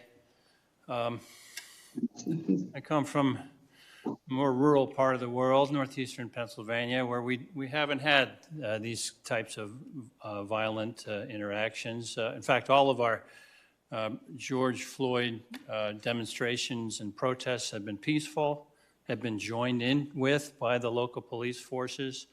So this is something new for me to jump into the world of these things. But I want to see if we can agree on some things. I suspect we will. You mentioned before that you said that you believe every incident should have a complete record, right? Yes, sir. And the idea is to not only to do the job, but to improve the way you do the job, to make sure regrettable incidents are not repeated, right? Yes, that's a fair statement, yes. And to do that, what we're looking for is accountability. I think you used the word yourself, Chief. We want accountability on the part of our police forces, including the park police, right? Yes, I would agree. And to do that, it is fitting and proper for us to engage in these exercises where we flesh out the facts of incidences. Is that fair? Yes, sir. Okay. So anybody who says that to flesh out the facts of a violent confrontation between police and protesters is some sort of political charade, some kind of a show. That's not necessarily true. What we're looking for is fleshing out the facts to find accountability, and that's a good thing, isn't it, Chief? In terms of fleshing out for accountability, yes, I would agree. Absolutely.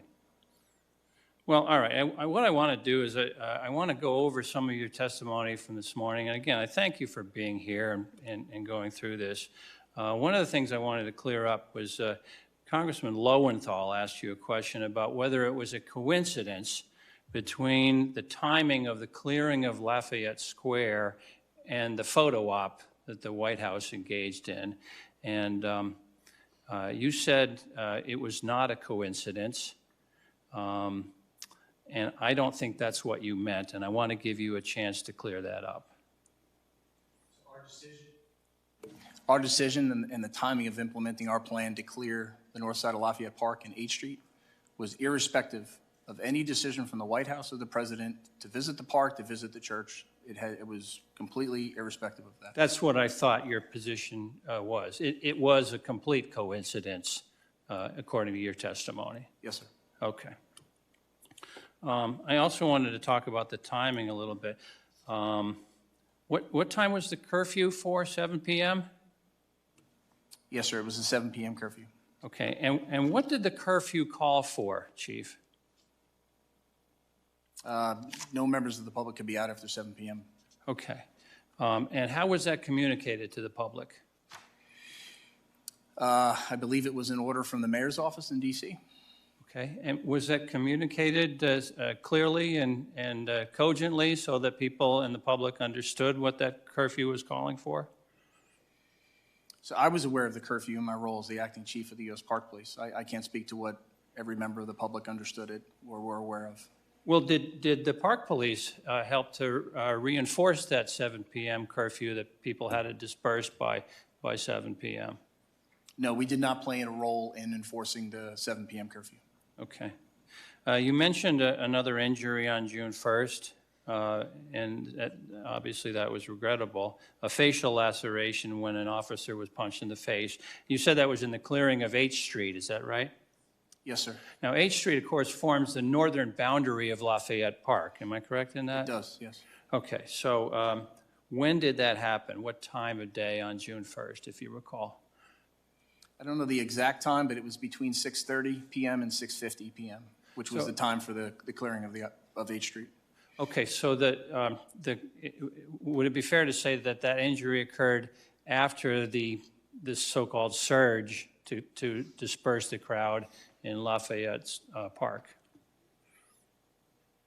It was during the, as you described it, the surge to clear H Street. Okay, so that injury did not happen before the surge, it happened during the surge. It did. Throughout the operational period, our officers were subjected to a number of projectiles. They did not sustain any injuries. The only injury we sustained on June 1st was that instance. Thank you, Chief, for answering my questions, and I yield back, Mr. Chairman. Mr. Cartwright, Mr. Gett is recognized for 5 minutes. Thank you, Mr. Chairman. Well, Mr. Monahan, you said in your written testimony that the police have dealt with, your agency has dealt with hundreds of First Amendment demonstrations at special events. Is that correct? Yes, ma'am. Every year we facilitate hundreds And of thank you. events. Thank you, sir. I only have 5 minutes. Now, you also testified that there were violent protests between May 29th and June 1st. Is that correct? Yes, ma'am. Now, you just told Mr. Cartwright that on June 1st, that when injury to the officer occurred during the clearing of H Street. Is that correct? Yes, ma'am. Now, Mr. Chairman, I'd like to ask you for unanimous consent to enter into the record the U.S. Park Police's use of force policy General Order 3615, updated November 1, 2019. Thank you. I discussed this policy at the previous hearing, and Mr. Monahan, are you familiar with this policy? Yes, ma'am, I am. And the policy governs the conditions under which the Park Police's use of force is appropriate. So I'm going to ask you about some of those parts of the policy. One section of the policy says, quote, an officer is expected to employ only the minimum level of reasonable force necessary to control a situation. We've heard testimony and seen video evidence of the use of chemical irritants and of officers chasing protesters to beat them with batons.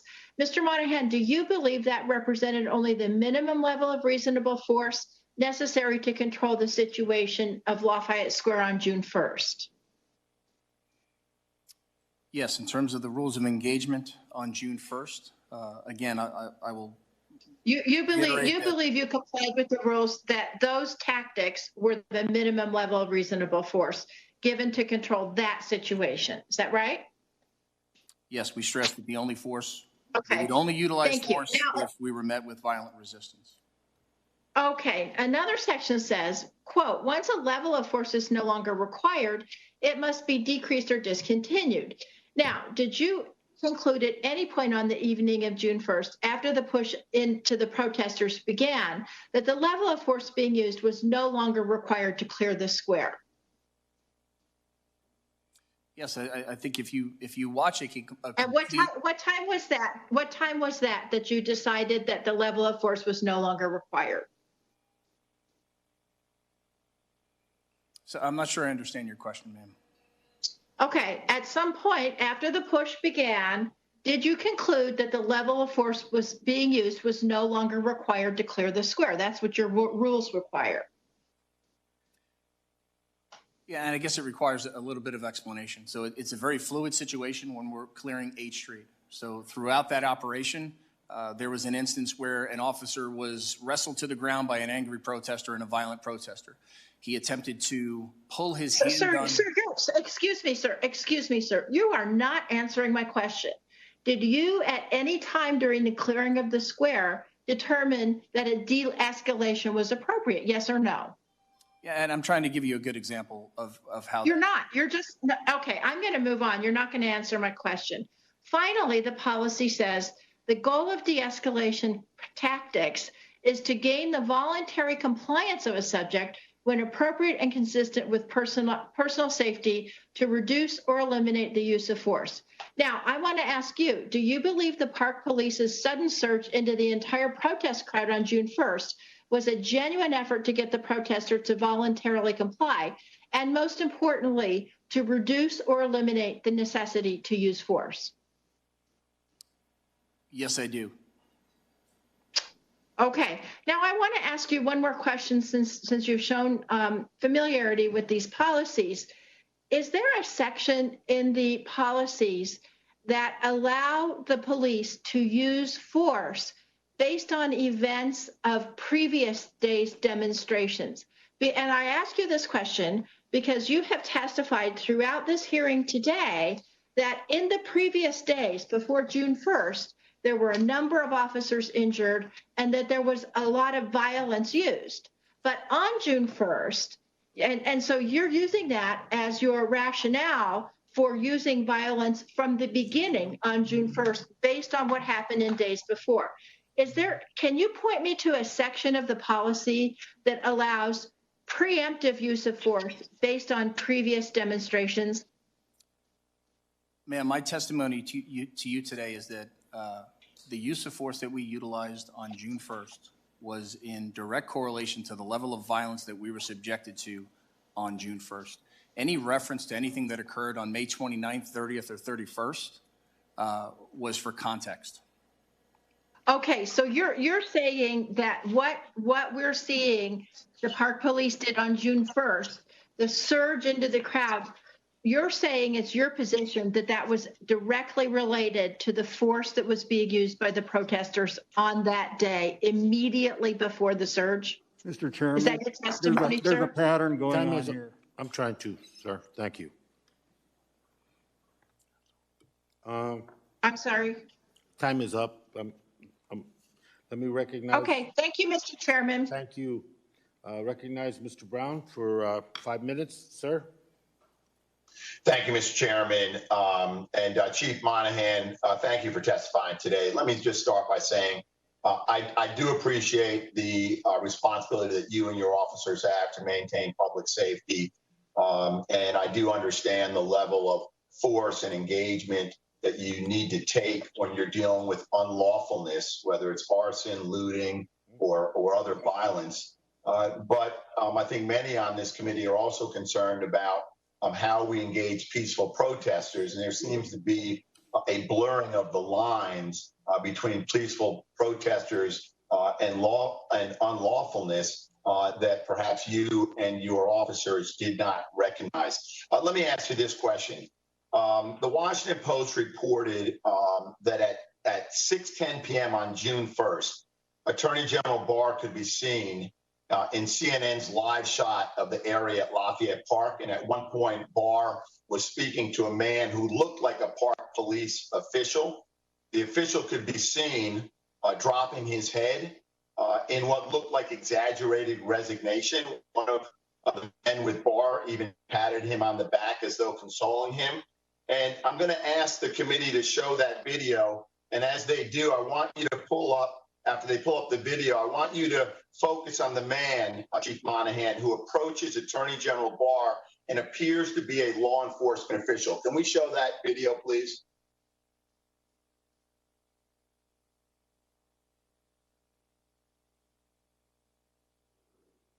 Him with his security and his aides standing right there behind the police lines at Lafayette Park. I wonder if he's going to walk back to the White House and see what and be there when the president makes his statement. That's going to be in a few moments. But right now, he's very close to where the action is at Lafayette Park, right across the street from the White House on Pennsylvania Avenue. A very, very sensitive moment unfolding right now. I have no idea why Bill Barr decided to go there. He clearly may have just wanted to see the demonstrators, see the police on the scene, get a first-hand account. Looks like he's walking back now away from the police lines. Chief Monahan, can you identify that law enforcement official in the video? Captain Russell Fennelly. And was that captain the incident commander? No, he was not. No. Have you spoken with the captain who spoke with Attorney General Barr since June 1st? Yes, I have. And was that part of a sort of a after-action review or a sort of to learn about events on that day? Yes, sir. Can you say the captain's name again, please? His first name is Russell. His last name is Fennelly. Fennelly. Did Captain Fennelly receive any instructions from Attorney General Barr?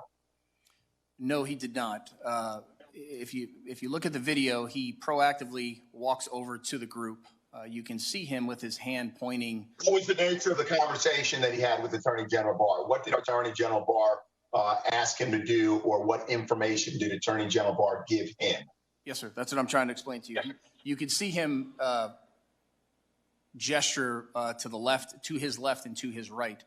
His point in addressing the group was that they were very close to the north end of Lafayette Park. They were very close to an area where we saw and had our officers subjected to projectiles being thrown at them earlier in the day on June 1st. And based on Captain Fennelly's assessment, they were way too close to the line and in a position of danger. He went over and spoke. Do you have any idea why Captain Fennelly dropped his head and in response, a member of Attorney General Barr's detail patted him on the back? Yes, I do. His purpose in addressing them was to ask them to move away from the area so they were in a safer location. And at the end of that exchange with the Attorney General's protective detail, they moved south through the park, away from the demonstration area. And what information did Attorney General Barr convey to the captain?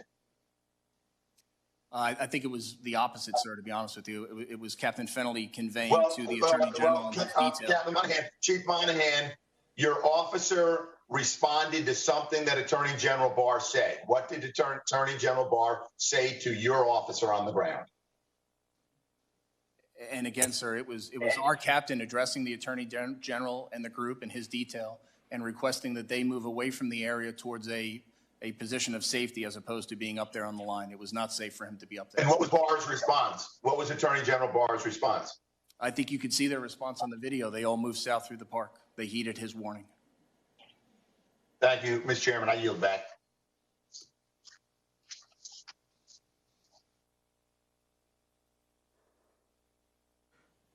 Gentleman yields. Let me turn to Ms. Dingle. You're recognized. Thank you, Mr. Chairman and Ranking Member Bishop, for convening this hearing to answer some of the unanswered questions from last month's hearing on the June 1st Lafayette Square protest. As my fellow committee members have stated, this sort of action on armed protesters being forcibly attacked by armed police without provocation both violates our fundamental principles and calls for us to closely examine how the events in question could have occurred. And I'm very grateful we have an administration witness here so that we can try to get some answers to some of these questions. Mr. Monahan, I think you would agree that managing large crowds like protests is a law enforcement challenge that requires specific knowledge and skills. If officers on duty are not properly trained, what are the potential consequences for protesters or the officers themselves? So, ma'am, the United States Park Police officers are properly trained, and our focus that day was centered around the protection of life, protection of those that were there to peacefully assemble, to maintain law and order, and to ensure the safety of our officers. That is our focus for that demonstration on June 1st and any demonstration that we facilitate. And am I correct, though? And you just said that all of your officers were trained. If you don't have trained officers, is it not the case that situations can quickly escalate and become violent? want to make sure that everybody is protected, not just those people who happen to be Based on the scenario that you just mentioned, ma'am, yes, I would agree. right after. So, in cases where there are singular incidents of violence, would the training advise attacking the entire crowd, or would it advise them to isolate and remove the individuals perpetrating that violence? Yeah, I mean, absolutely. And I'll give you an example. I have done 20 peaceful marches, walks, protests at home. And in a number of them, people have shown up with bricks and other things. Yet there's not been one episode of violence, because is it not true that you should try to isolate and remove those that are trying to perpetrate the problem? Yes, and our I'm again, not our rules of asking you trick engagement that day questions. were focused on we would not use force unless we were met with violent resistance from the crowd. And those bad actors in the crowd subjected violent behavior against law enforcement throughout the operational period on June 1st. So let me ask you about the other law enforcement units that were there in Lafayette Square that day. Do you know if there were any officers from any other agency present that were not trained in civil disturbance? So the agencies that we partnered with that day that were involved in the clearing operation on H Street were all trained in civil disturbance in addressing. So every officer, to your knowledge, that was present was trained that day? Yes, ma'am, to my knowledge, yes. So you commanded the police force at the tip of the spear that day. The Arlington County Police Department and the DC National Guard were there specifically to help the Park Police. So your presence was central. And you do know that everybody there was trained to deal with high pressure, high visibility, high consequence historic events. Yes, ma'am. The United States Park Police, Secret Service Uniform Division, who are operating under unified command, and the partner agencies that assisted with that operation are all trained in civil disturbance. And our duty in an event like that, where we have sustained violence being directed at law enforcement, is to protect the safety of the officers and for those that are there to peacefully demonstrate. So let me ask you a question. How do you know that everybody there, I think it's very important, in having been places where people have tried to cause trouble, and how do you know it's true? How do you know that everybody you're working with has been trained in dealing with these kinds of situations? So the agencies, again, that were part of the clearing operation on H Street, the partner agencies that we dealt with, participate in the same training that we do. And you make sure of that ahead of time? Yes, ma'am. In terms of these are regional partners that we collaborate with on a yearly basis for hundreds of demonstrations. Larger demonstrations such as the one that we saw on June 1st, larger demonstrations such as the inauguration, things like that. Thank you, Mr. Monahan. Gentlelady yields back, and let me recognize Mr. Graves for 5 minutes. Mr. Chairman, would you mind going to a majority witness and then coming back, please? Excuse me, a majority member. Let me recognize Mr. Soto, 5 minutes. Sir? Thank you, Mr. Chairman. Acting Chief Monahan, I'm sure you understand we're not here because you all erected a fence. And no one here is disputing the need for an appropriate response to the protests when they got violent on May 29th. And to the extent that your officers were injured, we're all very sorry about that. You're here because it appears that the President of the United States cleared peaceful protesters to have a photo op, to create a false appearance that he had protests under control, and to intimidate Americans from exercising their First Amendment rights.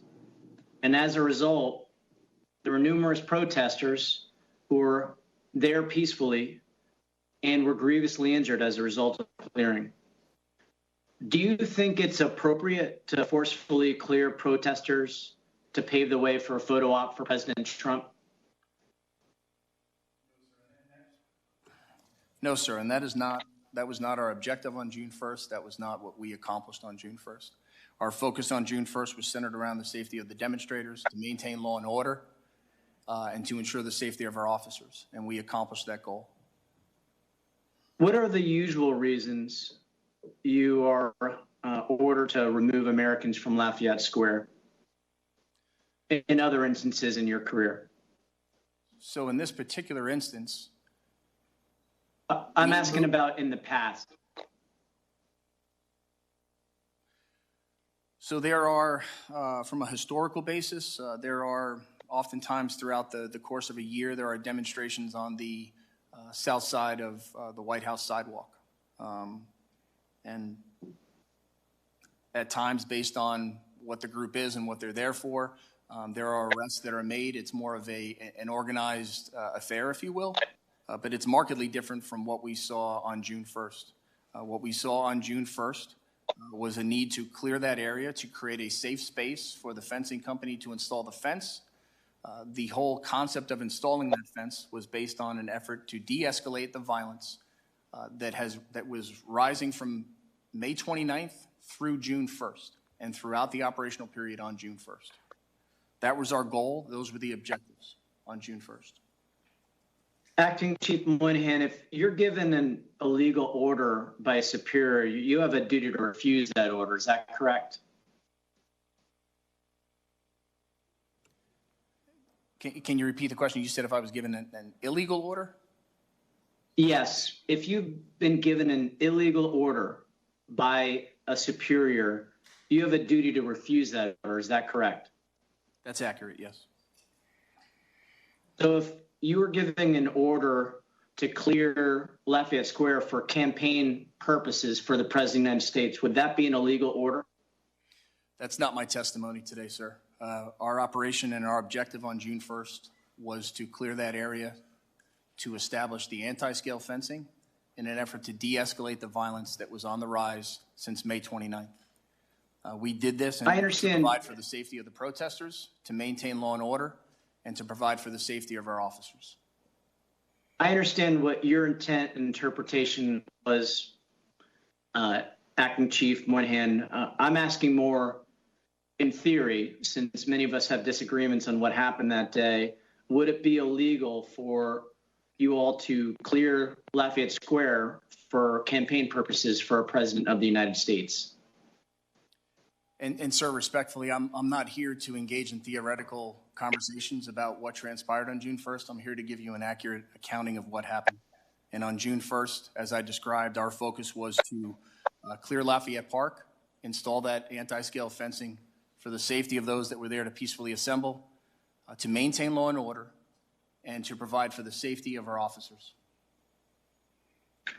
Thank you, Chief. I agree we need to maintain law and order, which is why it's important to refuse illegal orders, particularly when they're wholly of a political nature. And with that, I yield back.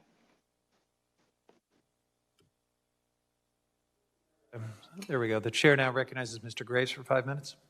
Thank you, Mr. Chairman. I want to start out by saying, number one, I believe that there are racial injustices and inequities that we absolutely need to address as a United States Congress. And I do believe in some cases those are systemic. I also want to commend on the next panel Major DeMarco for him stepping up and expressing concern about what he viewed as something that was inappropriate. And lastly, in this regard, I want to say that some of the reports of folks being detained and questioned without any charges, not by you, but by some of the protesters out west and law enforcement out west. I do support the investigation of those, and I want to be clear that I don't believe that this provides, that protests provide an opportunity to infringe on people's constitutional rights. That being said, Chief, I believe I heard you earlier. I've been hearing bits and pieces of this hearing. I believe I heard you earlier say that Park Police have participated in hundreds of demonstrations across the Washington area and other areas. Is that correct? Yes, sir, on an annual basis. Okay, and so probably fair to say that you and your officers are more practiced in dealing with protesters than most police forces around the United States. Yes, sir, I would like to think so, yes. And probably get more training in that regard as well. I can only speak to the level of training that we get. But, Okay. Yes. So next question is, of the hundreds of protests that you and your officers have participated in, how many of those have included the violence that your officers saw in the preceding days to what we're discussing today? Meaning the injury of officers, the fires, the damage to public property and things along those lines. They happen from time to time. In my experience, they're the exception, not the rule. And so is it fair to say, and don't let me put words in your mouth, that this was really an extraordinary protest in regard to the damage, in regard to the intensity, in regard to the injury to your officers? I believe I read somewhere over 50 officers were injured.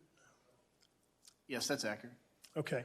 So Mr. Chairman, I think that we first of all need to be very clear that there's nothing normal about this. This was an absolutely extraordinary effort, and you had folks that were extraordinarily experienced and trained to deal with this. Mr. Chairman, I believe it was last week, we'd had or week before we had the Great Outdoors Act or whatever under the jurisdiction of this committee, though the bill didn't actually come through the committee, where we appropriated mandatory spending billions of dollars to maintain fences and signs and toilets and other things at our national parks and other federal lands that comprise 28% of the United States of America. We did this as mandatory spending, billions of dollars. It goes on in perpetuity, no end. 200 years from now, we're still spending it under the law that was passed. This is the second hearing that we're having on an incident that happened at Lafayette Park, 1 square block across the street from the White House.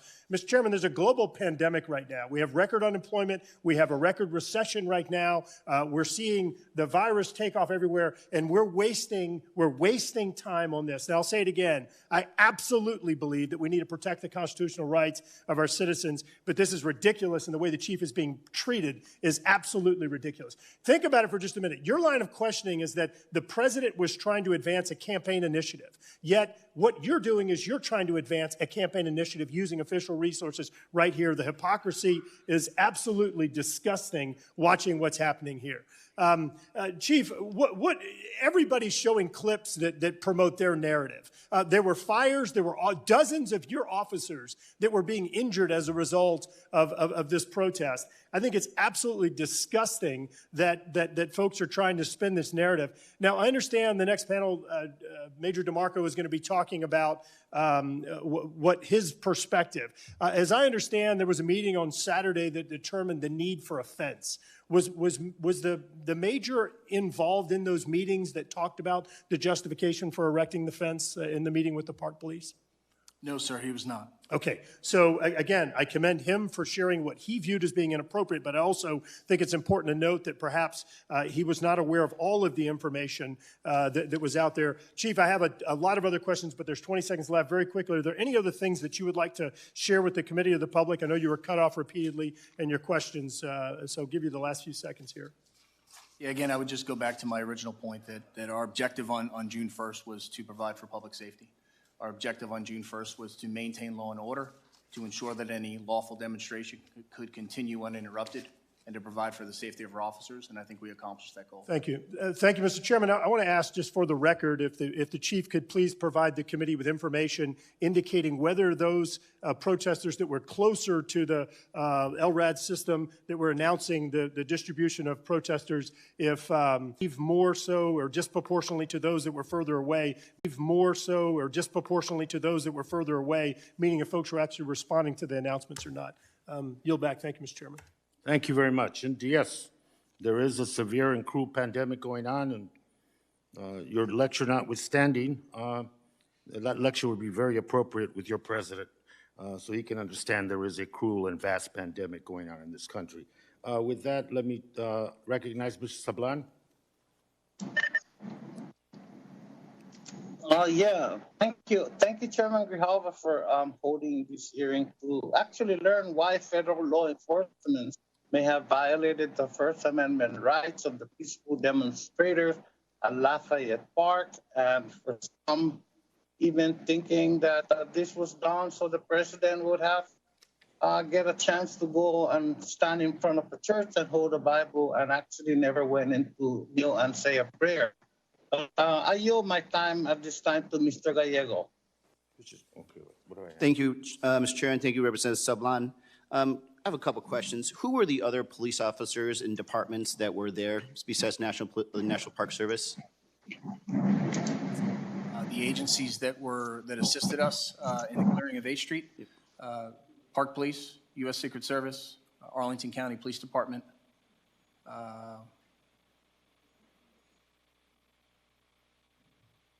and that's it. We had Federal Protective Service was inside the inside the park.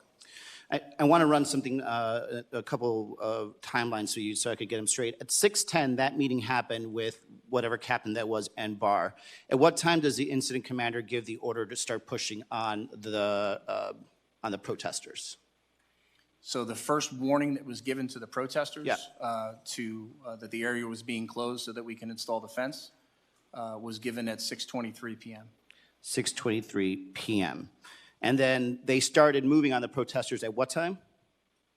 Our operation began around right around 6:30 p.m. Yeah, I have 6:35, but I'll give you the 5 minutes. At 6:43, as you guys are pushing, I want to read you exactly what the president is saying at 6:43.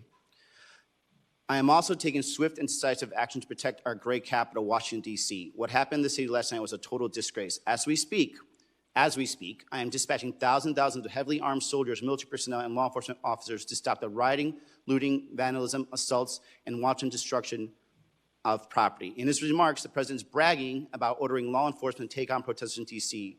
Yet you are arguing that the Park Police solely made this decision about when to push based on the best scenario and situation for putting up the fencing. Is that correct? No, sir, I'm not arguing with you. I'm telling you factually what happened, and that was our It certainly isn't factual. So at 6:43, this is happening. And then also, coincidentally, there is no radio recording of that day. So there is this timeline that kind of all makes sense if you put it together. I mean, if I was prosecuting somebody, I'd probably have them dead to rights right now. 6:10 a.m. first meeting, 6:30, 6:23 first warning order, 6:35 push on the protesters, 6:43 president gives his rah-rah speech, no radio comms, we can't find anything, and then you claim that you were meeting violent resistance.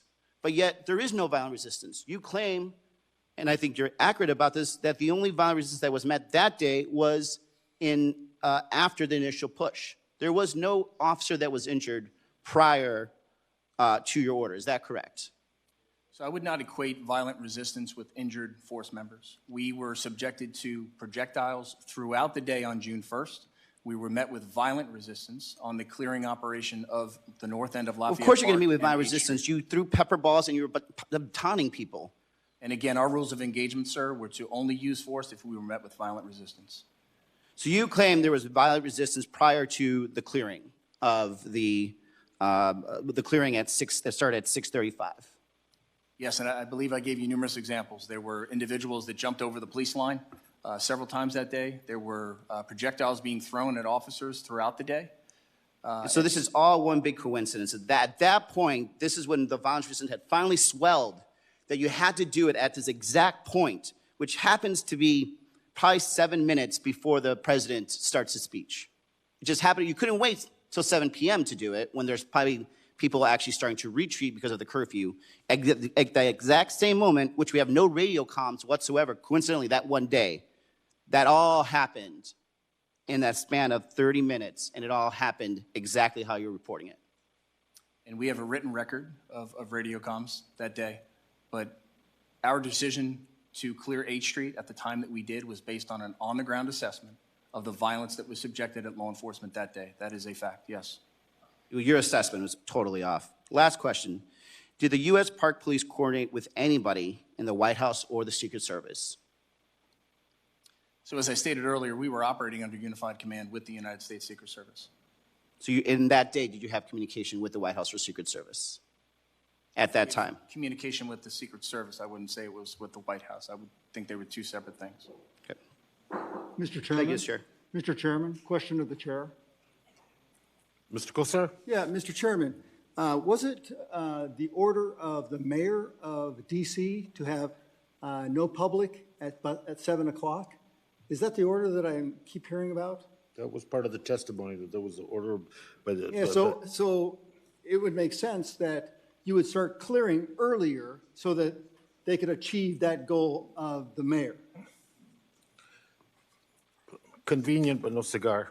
I think very much cigar. Let me ask Mr. Cunningham, let me recognize Mr. Cunningham for his 5 minutes, sir. You're recognized. I think he's gone. Mr. Clay, if he's still online. He's not part of the committee. I couldn't recognize the beginning. He yielded his 5 minutes to me, didn't he? Yeah. And if there's no objection, if there's no objection to unanimous consent, that Mr. Barr be allowed to join the committee and ask questions. Hearing none, Mr. Barr, you're recognized for 5 minutes. Mr. Chairman, thank you very much, and thank you for waving me on. And I certainly want to object to Mr. Graves' notion that we're sponsoring a narrative. This is right across the river from my district. My goodness. I hope this is coming in. It has been fine all day. Mr. Chairman, I hope this computer is working well, but it doesn't seem to be. What's going on? Yeah. Mr. Barr? Mr. Chairman, apparently the video traffic in Alexandria has crushed this. So if I can go on with an audio, if that would be permissible. Permissible. Thank you. Mr. Chairman. There's no objections. Mr. Barr?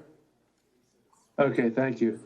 So Acting Chief Monahan, I had and continue to have three key behavioral worries over the incident that day. First and foremost, for my constituents, this is right across the river from my district, as you know. Many of my constituents were in the crowd and in physical danger, including my daughter and her fiance.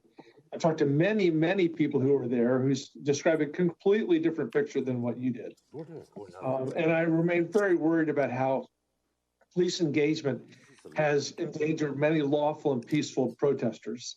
The second big worry is what happened to the Arlington County Police, who are also my constituents and our local police force, who were weaponized under your authority that day.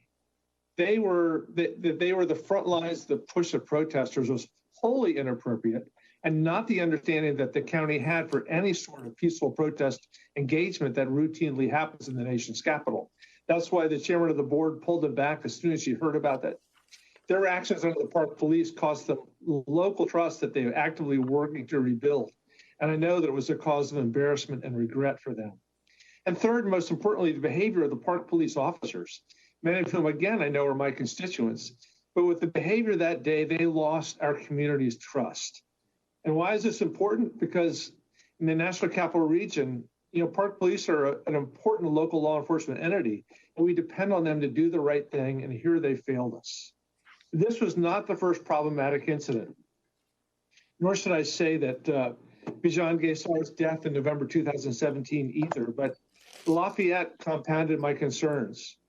You couldn't talk about the interaction with the press because there was an ongoing investigation. We're in the same position with Bijan Gaysar. I wrote you back in November 2019 to get an update on the Bijan Gaysar investigation. I got a letter back this month, 8 months later, saying that you couldn't comment because there was an ongoing investigation over a murder that happened almost 3 years ago. In the months after Bijan's murder, I met with then Chief McLean, who committed to me that the Park Police would adopt body cameras. I thought that was smart and an excellent commitment to future accountability and transparency. In fact, the only reason we know about Bijan Gaysar was because the Fairfax County Police had their dash cameras on. And now it's 2020. We have this weird deal where the comms didn't work for the Park Police that day, no record. And Lafayette was another flagrant red flag for Park Police behavior. And again, because there were no body cameras, much of what we know happened was because of other law enforcement communications. I've been following up with your department for years now and asking for body cameras to be adopted since they were committed to me. But the Park Police has not, nor have I been provided with any rationale for a lack of adoption. And ironically, largely every other law enforcement in the Department of Interior has adopted body cameras. There's language in the House Interior Appropriations Bill that we just passed last week that gets you the money and addresses any policy concerns you may have, thanks to Betty McCollum's leadership. So there's literally no excuse for the Park Police not to adopt body cameras. In fact, you'd be in a much better position today with your testimony if you had them. So, Chief, can you commit to me, to the National Resources Committee today, that you will adopt body cameras? Yeah, thank you for the question, sir. So it's true, the United States Park Police does not currently have a body-worn camera program. We are supportive of such a program. We acknowledge its alignment with contemporary trends in law enforcement, as well as the expectations from the public. However, at this time, we are not in a position to successfully implement, manage, and sustain a body-worn camera program. Mr. Chairman, let me just ask that the money and the policy is in the appropriations bill. So I hope that will not be your ongoing answer. And with that, I yield back.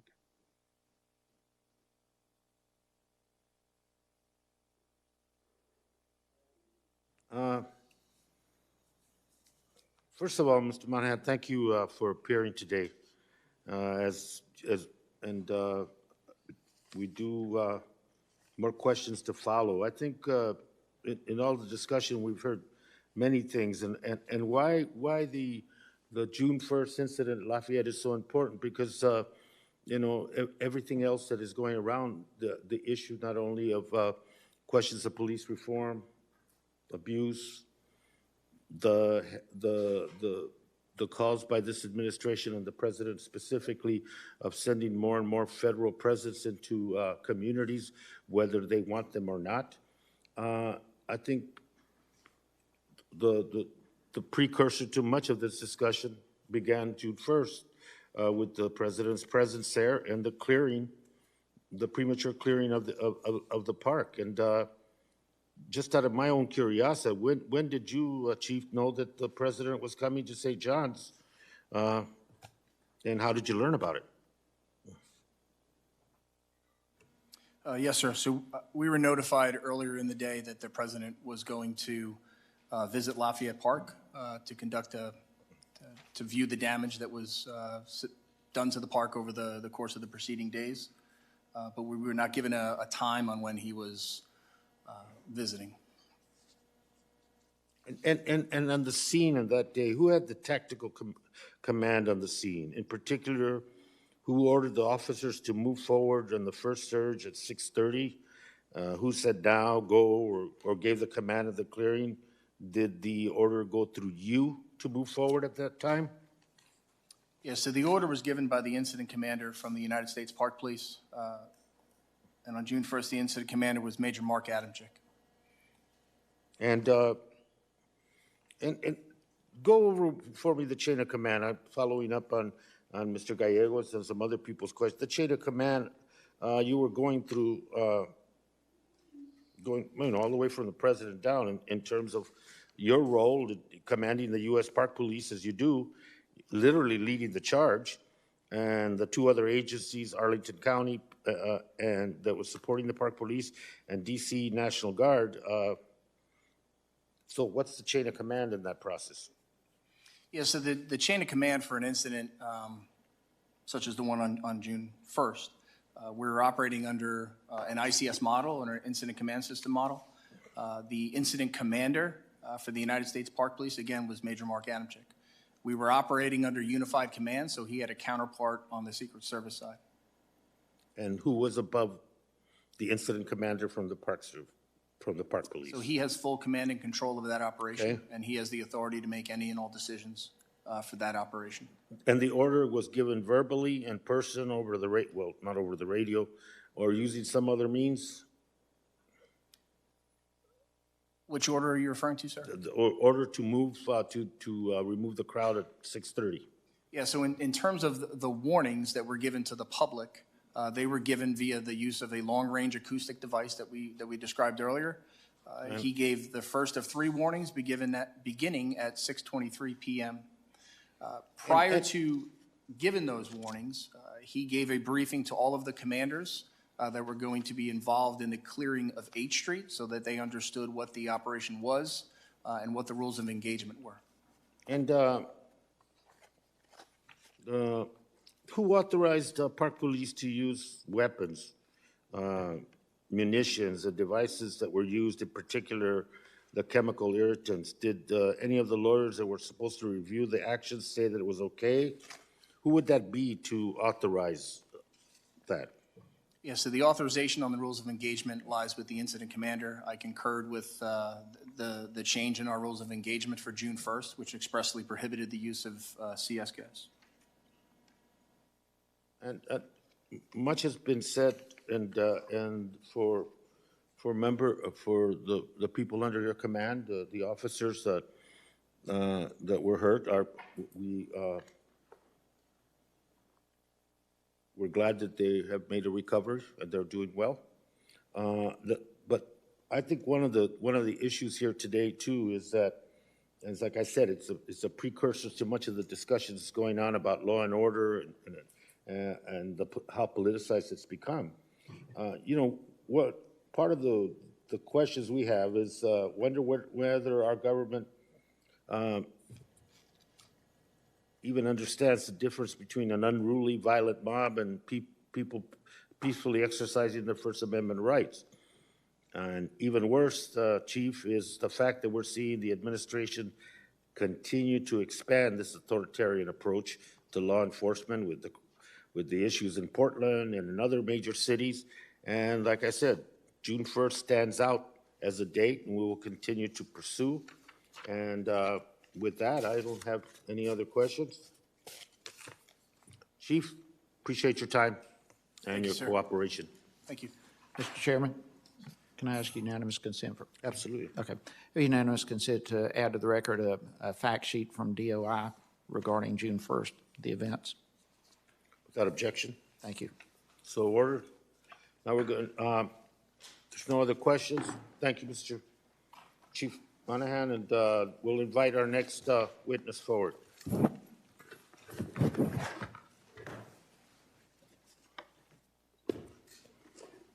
Where's the introduction to Monahan?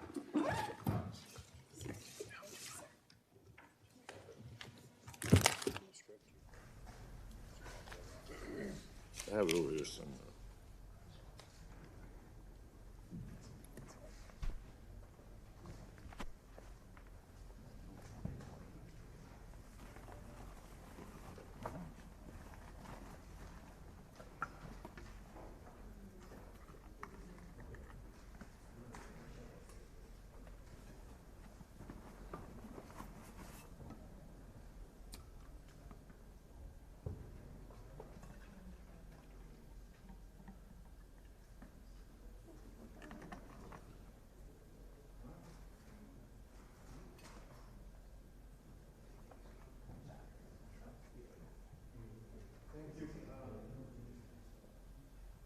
What is it, Major?